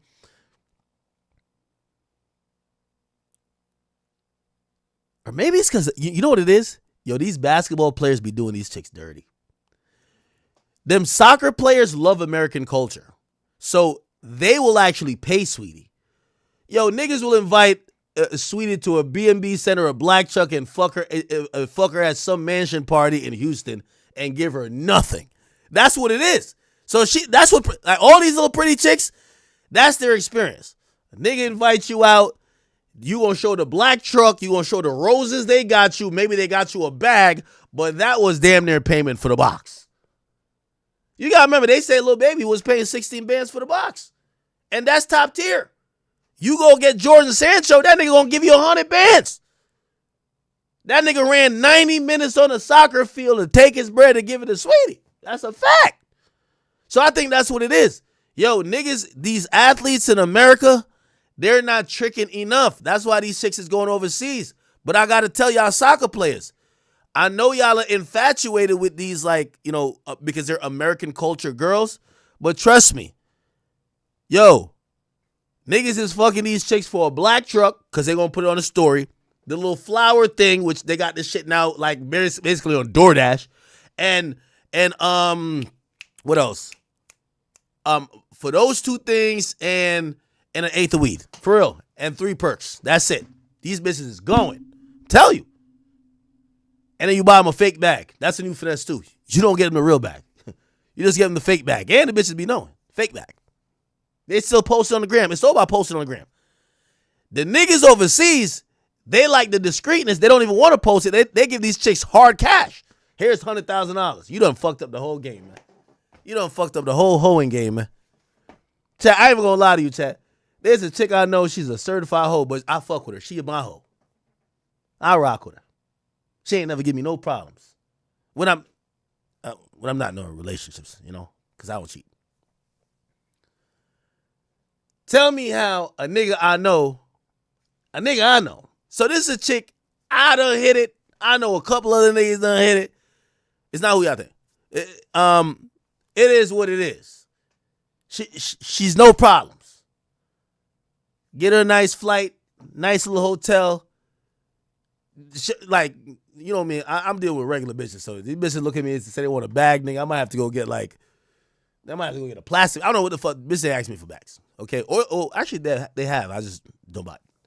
Only to my girlfriend. Anyway, so tell me how a nigga I know, and I cussed him out for this. This is a real conversation. I cussed him out. I said, bro, you're fucking up the game.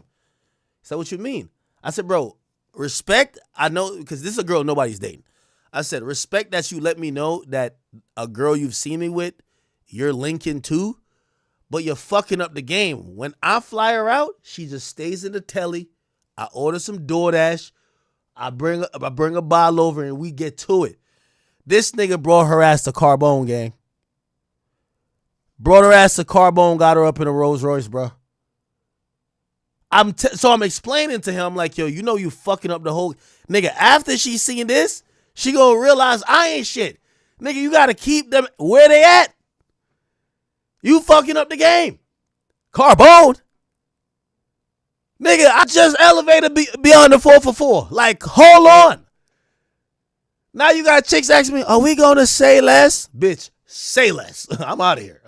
I'm out of here. We're gonna say less. We're next to New York. Let's go to Philippe's. What? Could we go to Mr. Chow?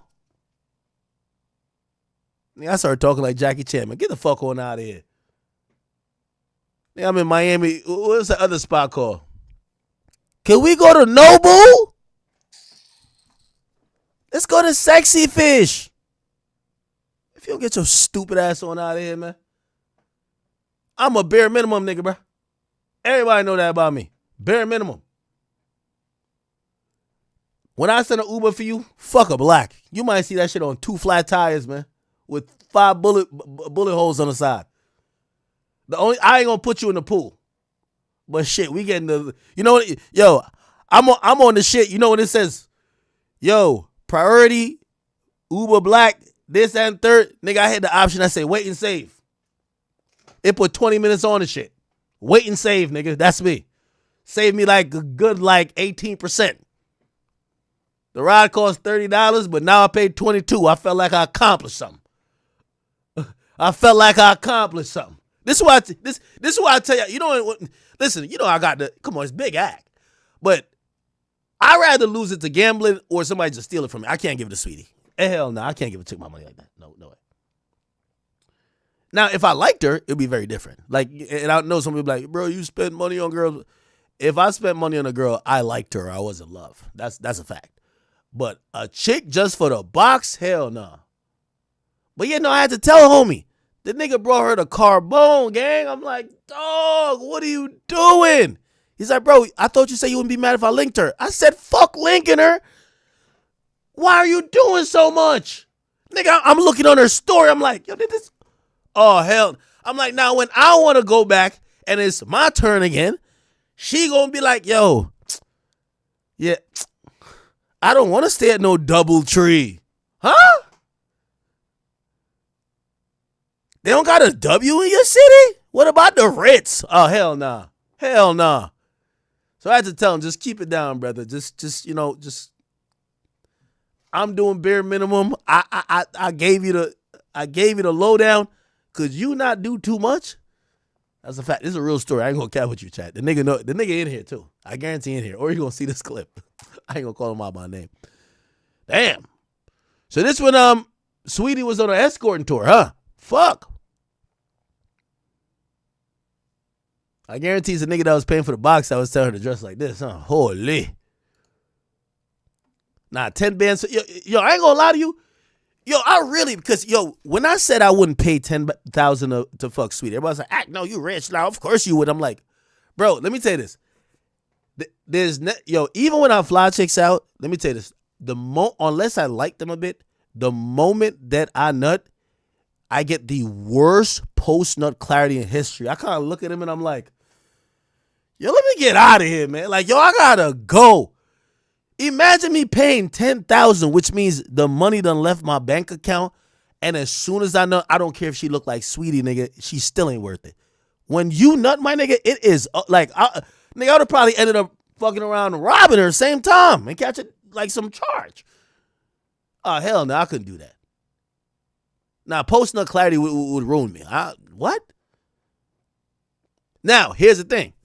Paying for box if it's like a subscription. Like, yo, you know, it's like a season pass type of shit. Like, yo, if you pay 10 bands in the next 3 months, you get unlimited fucks.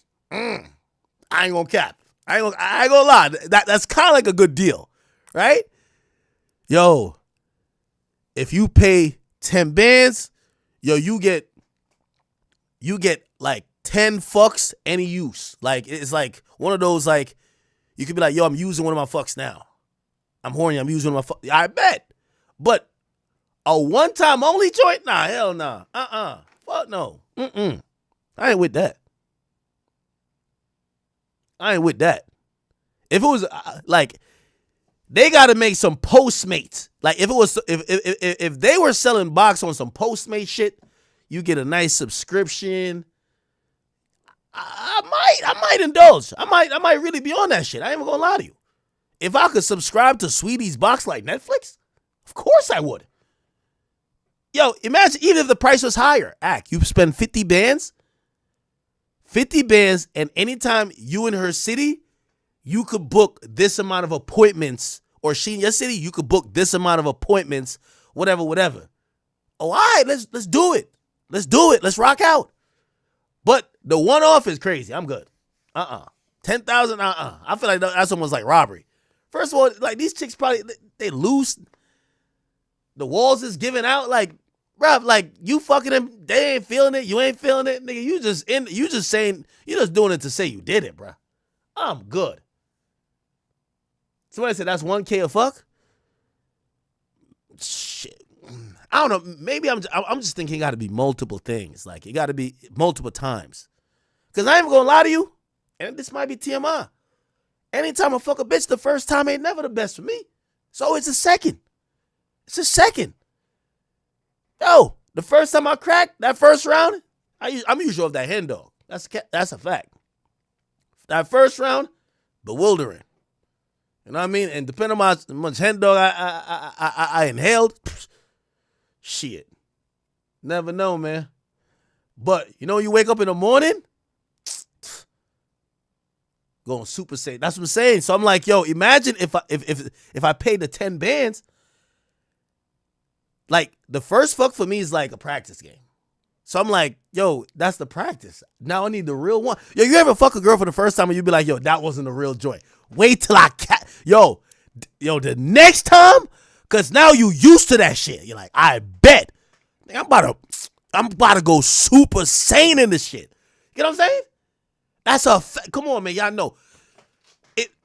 You a weird ass nigga if your best performance with a woman is the first time. Like, come on, bro. Sometimes it might catch you lacking, so you nut early. You might be off some shit, so like your shit ain't, and like you had a little anxiety, so like your shit ain't extra hard. Pause. You know what I'm saying? So it's like, yo, the first time is really like getting used to it time. At least for me. You got to catch it on the second time, second and third. So what I'm saying is that I'm gonna be 30,000 in the hole to get a real good fuck out of her. Hell out of here, man. Fuck that. Give me the subscription plan. Sweetie, I do not pay for box, but I do think you look good. But you gotta get, like, these niggas, you charge them the 10 or 20 bands, you charge them. If I might inquire into your services if you offer a menu that include a subscription package, okay? Just like I can get my HBO, my Hulu, my Discovery, my Disney Plus, and then Sweetie's box, okay? Yeah, Sweetie's box, right? Like, let me just get that subscription package right there, right? Like, unlimited, and y'all can't throttle my shit neither. No, you can't throttle it neither. Like, you know how sometimes you watching Netflix too much, feel like that shit start buffering, then they tell you they could throttle your internet. Yo, what you doing? Y'all pay for the full package, unlimited. What you doing? Yo, remember when you used to have your cell phone plan, and then they, like, Before they had unlimited, like, yo, listen, yo, I want unlimited. I'm only paying for the unlimited. I need unlimited. So if she had that, oh, hell no. Y'all might see Act on the client list. Act might be on the client list. And don't get mad. I'm telling y'all now. And these bitches coming with subscription packages, I'm not doing no one-off with no hoe. I don't give a fuck how bad you are.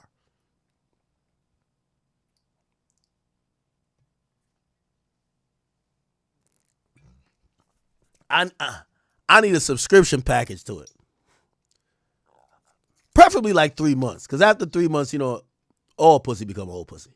So 3 months. Give me a 3 months package. A 3 months package. That's what I need. But I could justify it then. Damn. I wonder what the rules are to deal with a sweetie, man. Holy shit.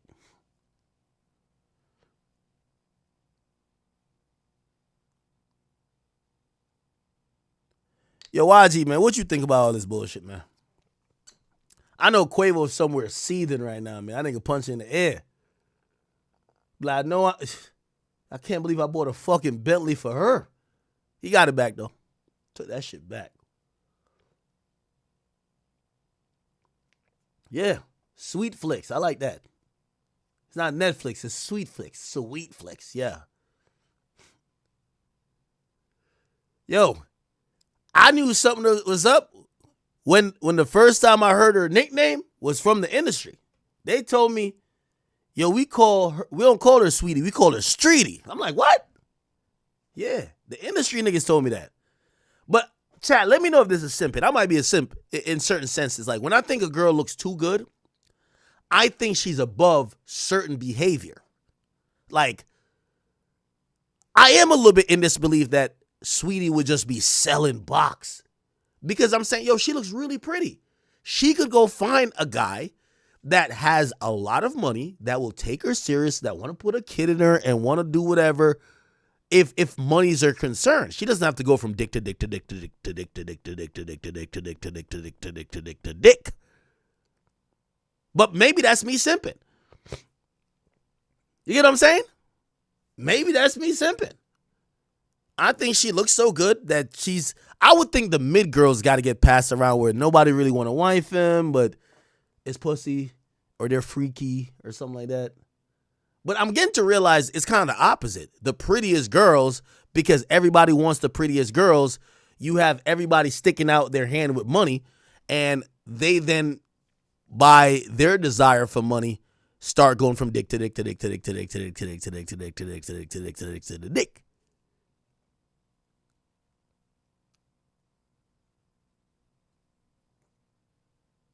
Yeah, I ain't gonna lie, chat. I am a sucker for a pretty face. I'm a sucker for a pretty face. I'll be honest. Y'all date a chick with a pretty face, no titties, and a decent ass. Or no ass, decent titties. You gotta have titties or ass a little bit. But mandatory pretty face. If you ugly, I can't date you.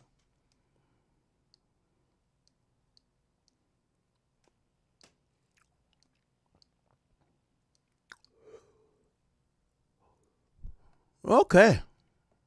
Damn, man. Motherfucking Streety. You know one thing I do like about her, though? Yo, Streety, I would love to have a conversation with you. Because I'm going to keep it a bean with you. Even like me talking about it now, I know you're not a disrespectful girl. And that's why it kind of hurt me that I got to even talk about her like this. But I'm kind of thinking I'm not disrespecting you because this is just allegedly your profession. They said this is what you're getting down with. So it's like, you know, I'm not trying to, like, I think you're a really nice chick. So I'm not trying to be malicious at all. Like, I'm really kind of just discussing what they're saying about you. But I would really like to talk to you. Why somebody gonna be like, nah, Act trying to fuck? Yeah, I'm just not trying to pay the price, right? I'm just not trying to pay the price. I'm not trying to pay the price. Holy shit. Let me go look at my longtime crush. Remember the chick I used to have a crush on? What's her name? Y'all think she's selling box too? She ain't made a hit in damn long. What's her name again? Tinashe. I used to love this chick, man. Nigga, I would have emptied out my nigga. I loved her without meeting her. I would have emptied my bank account for her if we were dating. I would have nigga. Y'all would have thought I was Floyd Mayweather, nigga. You would have seen her with every car, every watch. Y'all would have been like, nigga, I would have just been walking around in my t-shirt and some briefs. I'd be like, damn, this nigga act broke. But his girl, I used to like her a lot. Did she fall off? She ain't made a hot song in a long time. I know she was with Ben Simmons. I gotta ask Ben if he was paying for it. Yeah, I think she's selling it or she just. I hate that we gotta talk about everybody like this, but if we don't see you doing some good music shit now, we gotta wonder if you selling it. Like, chat, I ain't even gonna answer these questions. Y'all tell me. Young Miami, she's selling it or not? Last time she had a hit, eons ago. Tinashe, she's selling it or not? Streety, is she selling it or not? I gotta find out the prices, man.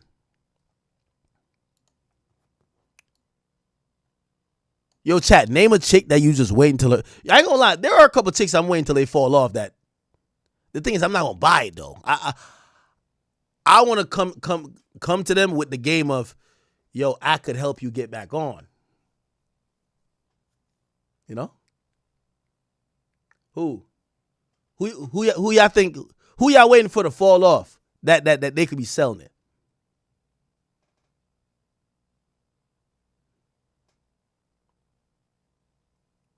Nigga say, yo, this is 1500 right here. Stop playing with Tinashe though. I love Tinashe. Y'all remember her song? I love to get on. I love to get you on. Who? Oh, Shensia. Nah, Shensia had a package.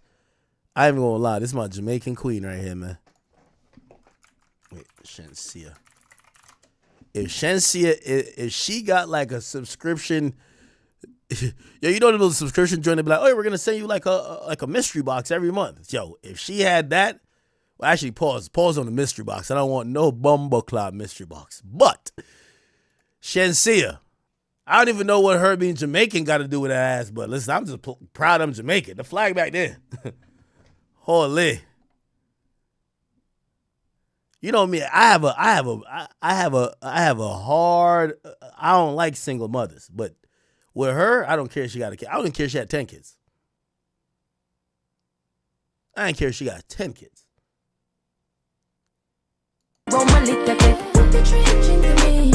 Lord, is this surgery? I don't even care. You see, surgery like this is cool. I don't like surgery though.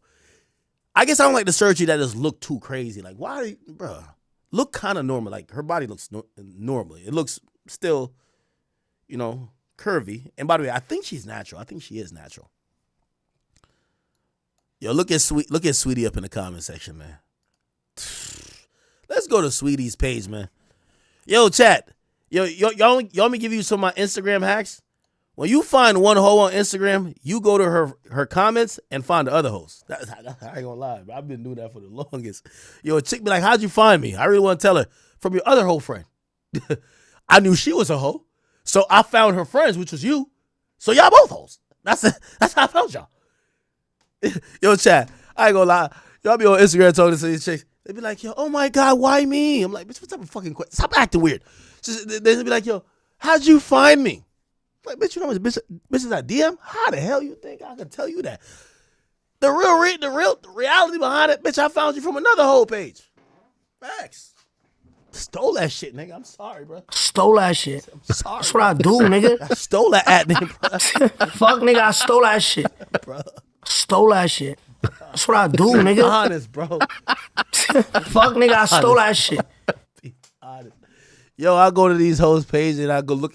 Well, I don't deal with celebrities, so I just look in their comment section, and I click on every one of their pages just to see the other hoes. Yo, cause there's no hoe in isolation, bro. There's no hoe in isolation. The whole friend group is hoes. Trust me, the whole friend group is hoes. So if you don't put it like this, I'll DM a chick and she don't respond. Yo, you dubbing Big Ack? Bet I hit up all your friends because I thought you was a hoe. I know all your friends is hoes. Yo, I'm in that. Yo, I'm in there. Like, yo, you ever see these girl posts and all their friends like, oh, you're their baddest. Heart eye emojis. Babe, you're killing them. I go to all their pages. I didn't. You know, I knew I was on bad timing. Yo, chick, she was like, yo, you DM my friends? Huh? I guess they put my ass in a group chat. This is before the T app. They had my ass in a group chat, gang. I ain't gonna lie to you, bro. I ain't gonna lie to you. But you know, hoes hang together. That's a fact. Listen, man. Anybody well versed in Instagram, you know how you find the hoes, bro. You find them you find one hoe, and then you gotta unlock the friend group. We niggas, we just trying to crack one out of the friend group. We ain't trying to crack them all, but we trying to crack one. So if the first one ain't going, you go to the comment section and you find the other hoes. You hit up all them. One of them will eventually go. One. You just need one. All you need is one, bro. You got some water for Aki looking thirsty? Oh, well, I don't know. Maybe y'all niggas on like Match.com, nigga. You know, one time I tried to get on Tinder when I was single, they banned me. They said I was impersonating myself. So, nigga, I can't even go on dating apps. So, nigga, I'm on Instagram. Instagram is my dating app. Nigga, I'm on that bitch. Crazy. Okay, anyway. All right. Sweetie's an escort. Supposedly. I don't know. Damn. Yeah, I think she took this on the job or nah?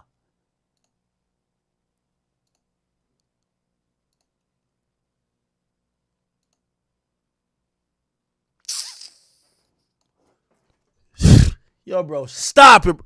Sweetie's the first ever music creator for Monday Night Football. Bro, everybody got their own game.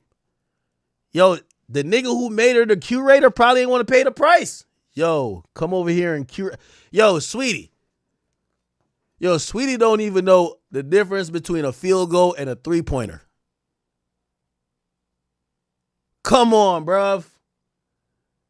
If you see Sweetie next to sports, just know somebody paid for it or somebody's hitting. Let's be honest, y'all. Let's be honest, y'all. Nah, Sweetie, we love you, though. Yo, she been telling us for a long time. Rapper, athlete, I need both of them. She got YG and then she got the athlete nigga. I wonder if both pay for it, though. I like a chick that make music that's true to the reality.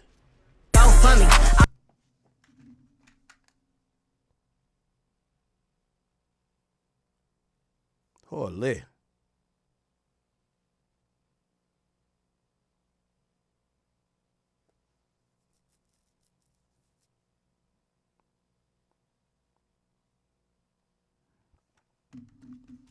Holy.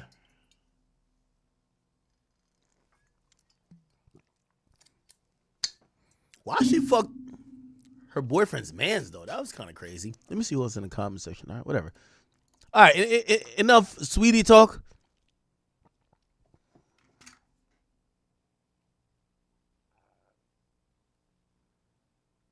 Oh, somebody, y'all saying Lena Syed was a client too? Wouldn't be. Well, she was a Taz Angel, so. Yo, Joe Budden, I'm gonna. Yo, Joe was the first nigga who told me. He said, "Yo, Ack, any of these bitches install this, but if you got $1,500, you know you can fuck them." I'm like, "Yo, Joe, stop playing." He's like, "No, Ack, I'm serious. $1,500, you fuck any of these bitches install." I'm like, "Joe, stop." I swear, Joe put me on to game, nigga. I was shocked as a motherfucker. So I started asking about some of these industry girls. I said, "What about?" He was telling me their prices. Like, Joe knew all the prices. Oh, her? Nigga went like this. Yeah, that's $4,500. Like, the nigga had a price list for all the chicks. I didn't know. The nigga got like a menu with all the chicks. Like, yo, if you want to fuck any of these girls, there's a price. Anyway. Okay. All right, people. All right. 6-figure. It is a new Drake leak. Let's go listen. New Drake leak. Here we go. Drake and you get a whole lot. Talk about Drake and you get a whole lot. Talk about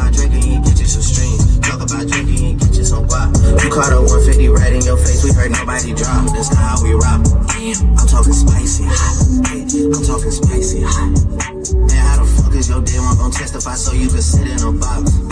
Either you never did shit for your brothers or them niggas must have forgot. Is that an ASAP Rocky this? Yo, Rocky, man. That nigga Drake on your head top for life, huh? Hey, talk about Drake and you get a whole lot. Talk about Drake and you get you some streams. Talk about Drake and you get you some guap. You caught a 150 right in your face. We heard nobody drop. That's not how we rock. Damn, I'm talking spicy hot. Hey, I'm talking spicy hot. Man, how the fuck is your day one gon' testify so you can sit in a box? Either you never did shit for your brothers or them niggas must have forgot. Too much forgiveness through. Now I'm gonna be honest with you. First of all, I know some people gonna be like, "Yo, this is Drake leaking it." Apparently, there's some due diligence. Drake is not behind this leak, but I do kind of have an idea how these songs get out. What Drake do? Drake be sending a lot of his songs in progress to like bad bitches, and I think that's part of his creative process to kind of like get a feel from them, right? Because I think Drake has a particular audience that he cares. I genuinely do believe that he doesn't care if Elliott Wilson like his songs. I genuinely believe that, right? I think he cares if Joe Budden likes his rap songs, but there's certain songs I think he cares women like. And I think with that, I think that's why he sends his music to like girls or whatever. But it's probably girls they like or the girls he's talking to or whatever. And these chicks be around other people. They play it on their phone and then send it to somebody. And I think that's what happens. About this particular leak, seems to be real. I can't tell you shit about it. I don't know. It kind of is too short and it sounds like a chorus. I don't know. Talk about Drake and you get a whole lot. Talk about Drake and you get you some streams. Talk about Drake and you get you some guap. You caught a 150 right in your face. We heard nobody drop. That's not how we rock. Damn, I'm talking spicy hot. Hey, I'm talking spicy hot. Man, how the fuck is your day one gon' testify so you can sit in a box? Either you never did shit for your brothers or them niggas must have forgot. Too much forgiveness through. Yeah. And by the way, it's a real snippet because Universal started taking it down already. But I can tell this is not. It's not a Drake sanction. It seems to. First, I think that's the wrong snippet to put out, and I don't think that's a snippet that people are like, oh my god, it's fucking hit type shit. You know what I mean? So I think it just probably got leaked. But what I can tell y'all is that I know, like the last convo I had with Drake, right? I'm hearing. Oh, a hacker got it. A hacker. Ooh, wow, a hacker's got it at this time. Yo. Oh, it's apparently a snippet. I'm getting this new information. What the fuck? This is a we call some sexy song for you era. It's a snippet. Okay. So it's a hacker that leaked it. What I will tell y'all is that if you're a Drake fan, and again, remember I told you I'm not stepping on nothing for this new release of Iceman. I want to be a fan too. Me and Drake, we did have a conversation recently. It was more like realignment conversation because also I don't think I ever said it to him, but he knows now. I'm like, yo, I'm not. Like, of course, we still the same with each other, but like, nigga, the reason I'm not asking you for everything in terms of this album is because I want to enjoy like a fan. And also, Drake fans be accusing me of ruining it for them. So when I tell them some exclusive shit, they're like, oh, why'd you tell us? Now you ruined the excitement. I'm like, all right, great. Okay, so let me just stop telling y'all, right?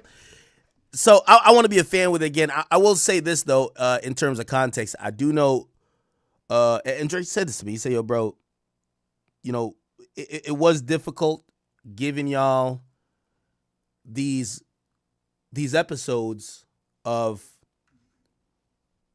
what do you call it again?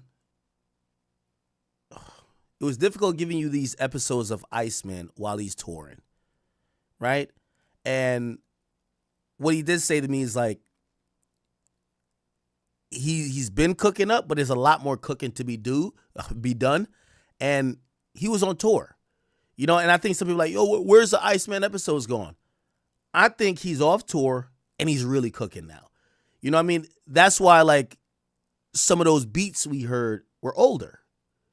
Like, I know you might think they're newer, but some of them were shit he had in the tuck. And that's why you heard sometimes instrumentals that didn't have music with it, because those sometimes were instrumentals of songs that probably weren't coming out or old, right? Or maybe he was going to put it out, but, you know, he's still in that deciding process. What I definitely do know right now when it comes to his music, he's off tour, he's in the lab, he's cooking now. You get what I'm saying? These leaks we're hearing are from mostly leaks from different eras of music that he was dropping. Like, we got some leaks that was from For All the Dogs. We had some leaks that were from Some Sexy Songs for You. But without a doubt, I expect more Iceman episodes to drop. But I think he's taking this time where he could have some silence to cook up. And I'm not sure why he started the episodes while he was on tour, but I think he was just a moment that he was trying to continue. But, you know, he definitely expressed that it was hard to do. So I think he's cooking up now. And I think, you know what I mean, if you ask me, and again, I told you I'm not trying to step on nothing with this release, because Drake fans keep claiming that I'm ruining Drake for them. So I'm like, all right, I got y'all niggas. Let me just fall back, because I don't want, if I'm y'all, I'm a fan too. I don't want to ruin Drake for nobody, right? Because he's a GOAT. So I want y'all to experience it how you can. But I do believe the way he's cooking up now, I think the next time we start seeing some motion, he didn't stop nothing. He's cooking. When we start seeing some more motion with, like, him, whatever, I think it's about to lead up to what we think it's going to be. So that's as much as I could, and I'm assuming that. What he did tell me was hard to kind of drop current and updated shit while he was on tour. So tour over though, you know, tour over, niggas locked in. That's definitely a fact, and that's even from him. So, you know, but so apparently this song's a little bit old. I'm expecting nothing but heat on his album. You know, I'm expecting nothing but heat on the album. But I do think that we should be fortunate that some of these leaks or some of these songs that, even if they're old, bro, we gotta appreciate it. Like, he's still trying to feed the people, right? It is what it is, right? Okay. Somebody said this is glaze. Jesus Christ. If I say, yo, what would not be glaze in y'all opinion? Do y'all want me, like, what do you want me to say about Drake that y'all be like, oh no, he's not glazed? You just want me to hate, right?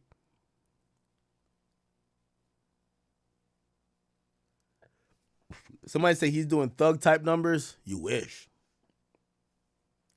Iceman 500K, man. Book it. At least. Iceman 500K. Book it. At least. Universal gonna get in line. They're gonna work it out. This is my belief. But definitely, I can't wait for Drake to put out music that he's intending to put out. We understand. You know, it's like with Cardi. Most of them Cardi leaks. Cardi told me the same thing, kind of. You know what Cardi had told me? Yo, most of the leaks people used to put out is songs I never wanted out. Which is so interesting, because Cardi fans would claim these leaks are so fire. But Cardi himself told me he never wanted them songs out. You get what I'm saying? So it's like, sometimes the fans, they latch, because of how much they want the artist, they latch on to anything, and then they turn whatever they latch on to as what the artist intended. Like, y'all are latching on to leaks.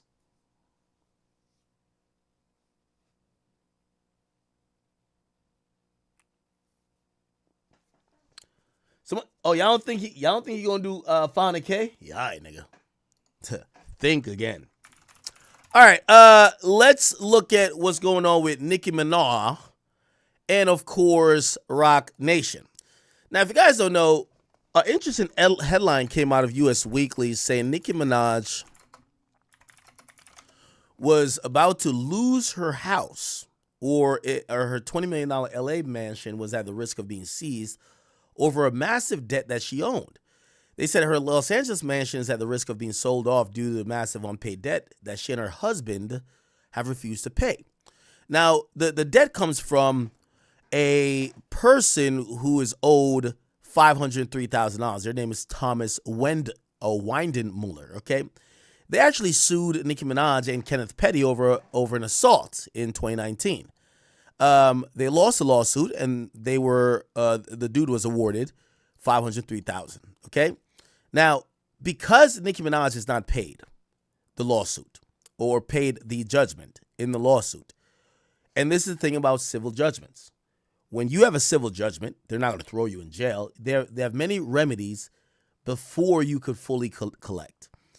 Okay, find out how they get paid. Maybe try to get a court order to tell their employer, we need the money. Obviously, the court order would be the judgment to have them pay it, but if they don't pay it, the court can't just force them because the court don't know where the money is, the court's not in their finances. Okay, that becomes usually the job of the person who won the lawsuit. Find out where their money is. Okay, so how did they get paid? Try to go after that. Go after maybe cars they have. But even eventually when you realize that they have a house that's in their name, asking for that to be potentially ordered to be sold, that the money could be accrued to be paid out. So let me give you a little bit more details on the lawsuit. This guy was a security guard at one of Nicki Minaj's shows in Germany. Okay?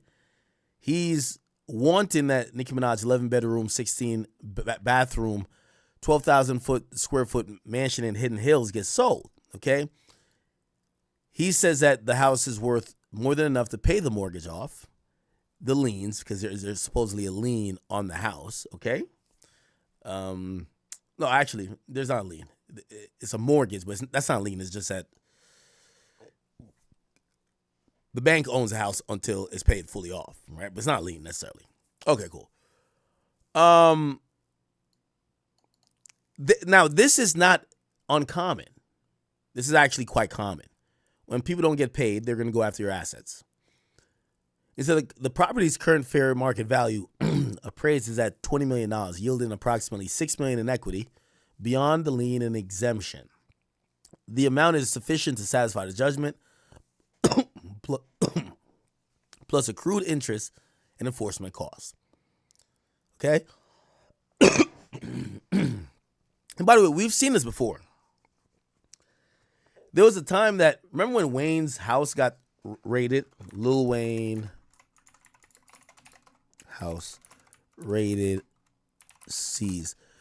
They had the police had raided Wayne's house back in 2015, and they seized a bunch of his belongings, and it came on orders stemming from a civil case between him and a private jet company.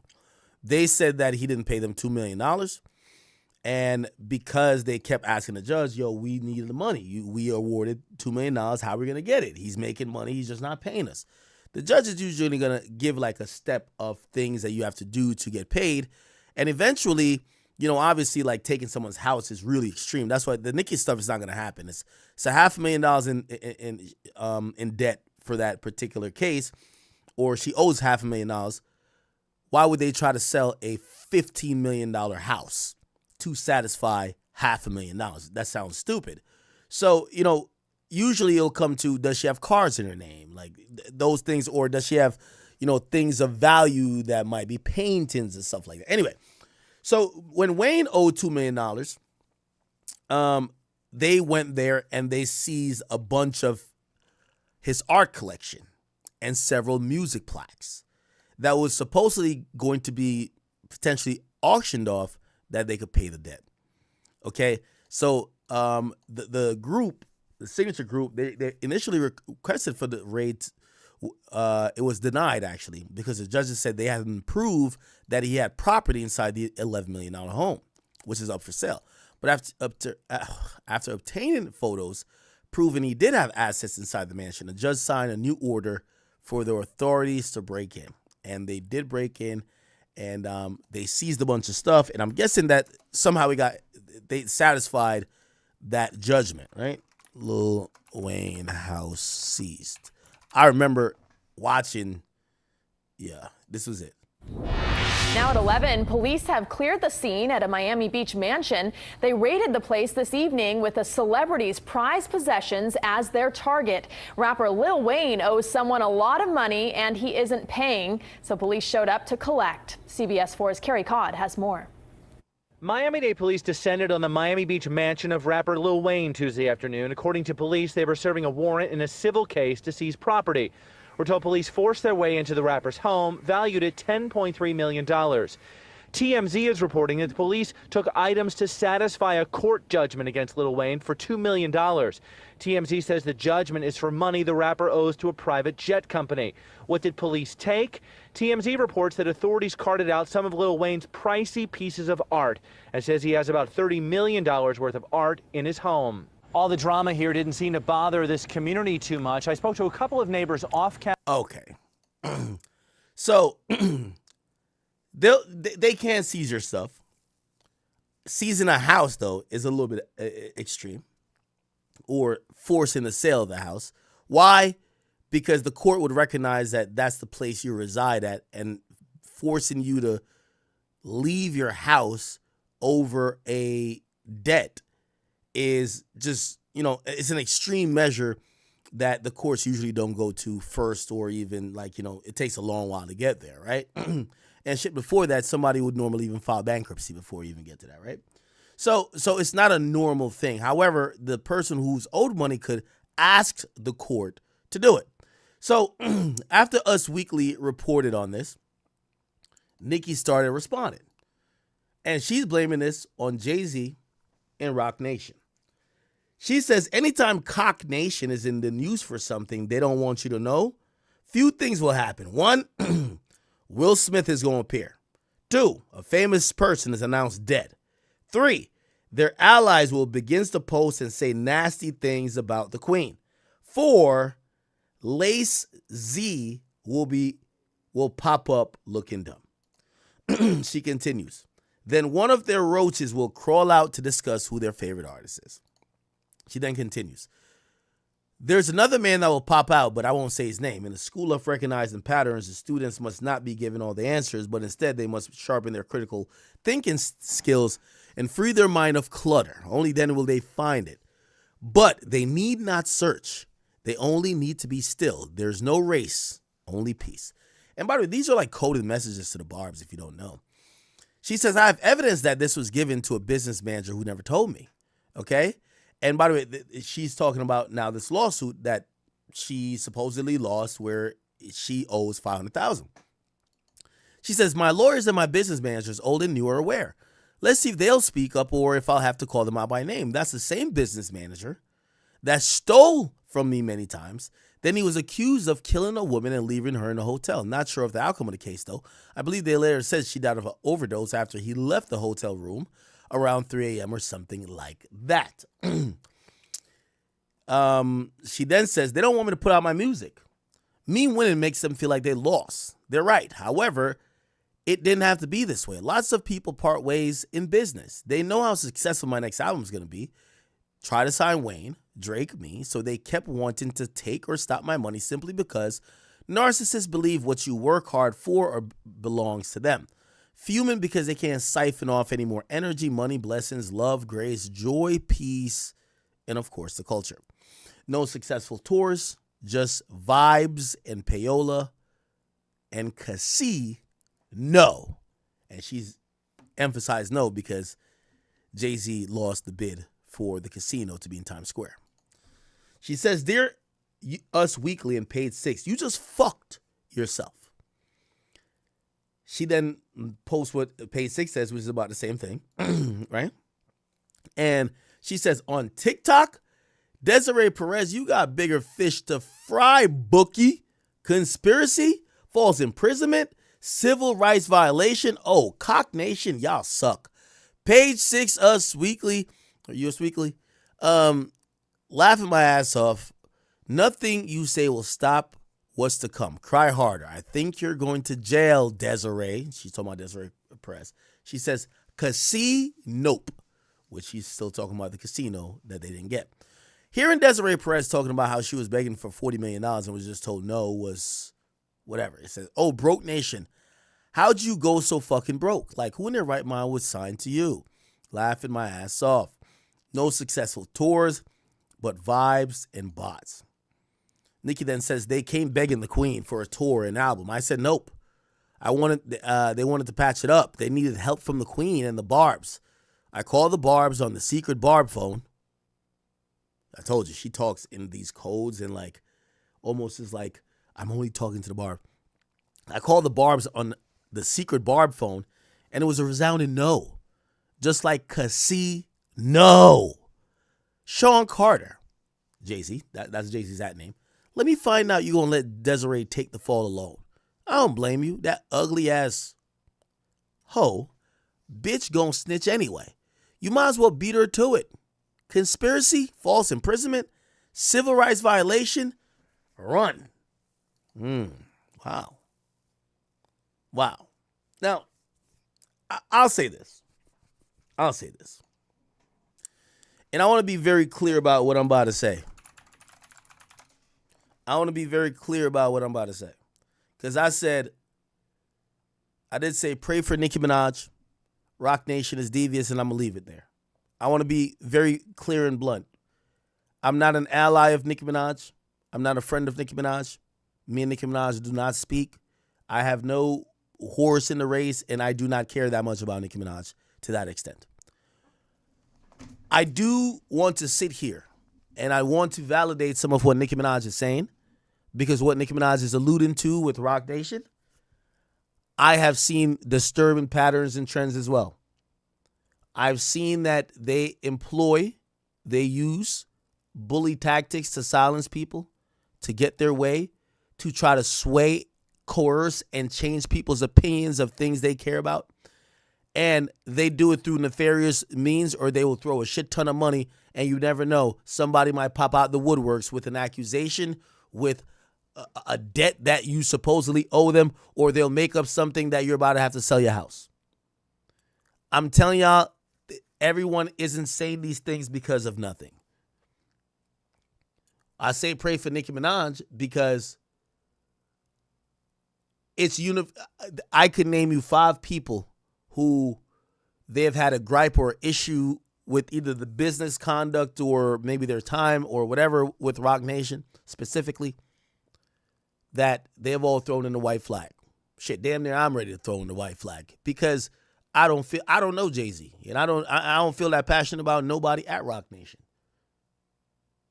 But what I've realized is that, again, you know, I played you the audio. I believe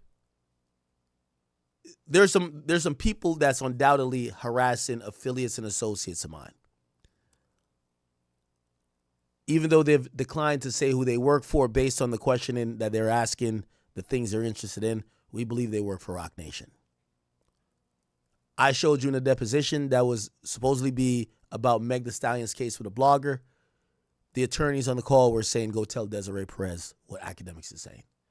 Desiree Perez is not the manager of Meg Thee Stallion. She's the CEO of Rock Nation. I want to say I might not like Nicki Minaj, but I do want to say let's relax on thinking that she's batshit crazy when she's speaking about Rock Nation. Let's relax and pray for her because I wouldn't be surprised based on how hard she's going if we see a few things happen. And I don't even want to speak these things into existence, but you have to be aware. If her husband gets jammed up again, I could see something. Again, I could see something of that sort just happening randomly. I could see much legal problems coming Nicki Minaj's way, and I could see very terrible allegations and accusations being put on her. It is what it is. Rock Nation, whether, you know, and I'll say allegedly, they play in a dirty game with everybody. And for them, you know, I think it's a blood sport. Because if you ask me, I'm trying to be cool with Rock Nation. They don't seem like they want to be cool. They They just like when I shut the fuck up, or really they're trying to change my opinion about a few things. I'm gonna put out that full deposition video, y'all. Y'all gonna hear them argue with me, basically just trying to have me say something else about how I think about the Tory and Meg situation. But it is what it is. So I'm just giving, caution. I'm giving measured, cautioned advice in how I look at this. Chat. I am no friend of Nicki Minaj, but I do want to say she's barking up a tree that if I was a friend, if I was a relative, if I was a sibling, if I was a child of hers, well, obviously her child is a kid, is a baby. If I was a fan, I'm a fan of her music, but I'm not a barb, I'll be concerned for her well-being.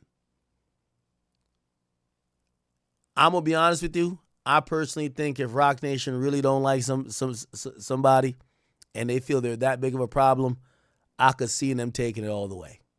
Whatever you think all the way is, you work it out. And I think Rock Nation is a one of one. Listen, I know y'all talk about UMG. Y'all talk about whatever. UMG will blackball you. That's a fact. Rock Nation, I think, will have your ass in a pack, if you get what I mean. So I'm going to leave that there. Pray for Nicki. She don't seem like she backing down. She later did say she wasn't going to drop the album, which supposedly she was going to be talking about a few things related to Rock Nation, but a lot of things specifically related to Jay-Z, where she seemingly was going to be calling out Jay-Z's kids and all that type of stuff. So I don't know. She had said she says, oh, okay, I'm not going to put out the album anymore. No more music. I hope you're happy now, Jay-Z. Bye, Barbs. Love you for life. I don't know. Anyway,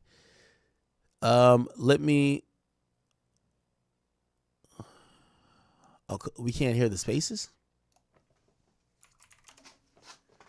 Somebody must have recorded it. Nicki Minaj. Nicki Spaces.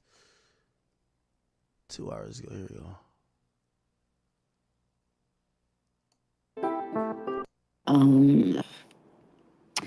I came up with a beautiful new song today. And okay, so she says talking about music. All the things you're happy about, all the things that you're grateful for. Remember, did you do it? Themselves.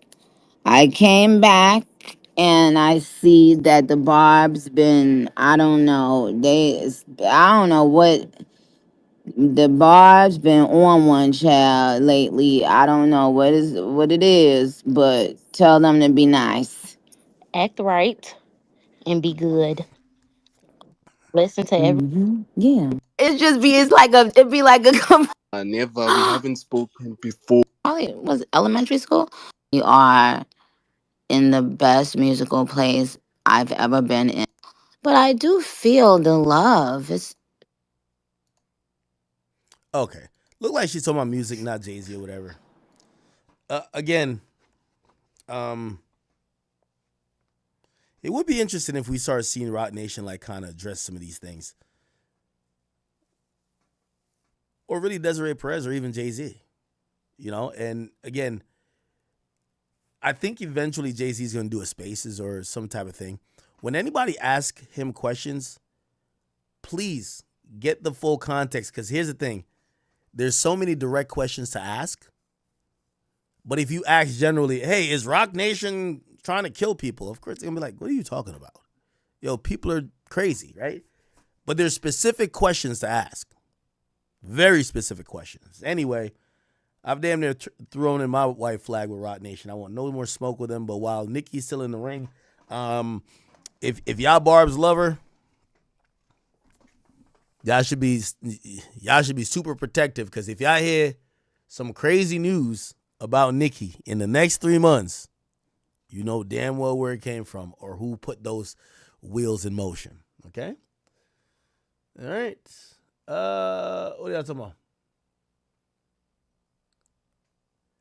Jay-Z doesn't care to speak to the public. Of course he's going to speak to the public. He talks at times. It's just that when he talks, it's a glaze fest, right? Like, the thing with Jay, when Jay talks, he sets the agenda and no one veers off of it. When anyone associated with Jay talks, they only talk about Jay. So, again, do I think anyone's going to get an answer about those things from him? Probably not. But I'm telling you, there's actual questions to be asked, okay? All right, people. It's 5 o'clock. It's 5 o'clock.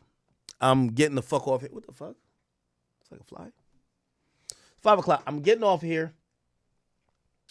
I will see you guys tomorrow for a longer stream. I know we haven't done a 6-hour stream in a long time. We did about like 2 hours and 45 minutes today. I apologize for the late stream, but you know, I had to get off those main topics. We'll get to the other stuff tomorrow. There is a lot of stuff to dig into. I know there's some Jeezy stuff. There's a crap ton of things for us to really delve into. So, chat, I'm back. I'm here at least till New Orleans. And by the way, after that, I am going to ComplexCon. So damn, it feels like I'm traveling every weekend. But I don't know if I told you what I'm doing at ComplexCon this year. You know, I'm doing ComplexCon back for the first time. I talked to Joe, by the way, about it. He said they wanted him at ComplexCon too, but I think he didn't do it. Anyway, I'm doing some streaming stuff at ComplexCon, so it's kind of now in the realm that we're in, so it'll work out. So again, hopefully, even if I'm on the road, you guys will get some streams. But I do understand that we're used to the 6-hour or at least 5-hour type of stream. And while I'm doing desktops, I'm gonna try to get back to that for y'all. Okay, chat. Love y'all. I will see y'all tomorrow. Let's aim for 5 hours tomorrow, because maybe 6 hours is too much. It's definitely not too much, but we got to get our conditioning back up. So let's aim for 5 hours tomorrow. And again, I'm going to try to stream all the days until I have to, or I possibly will go to New Orleans. All right, chat. Love y'all. See y'all tomorrow. And yeah.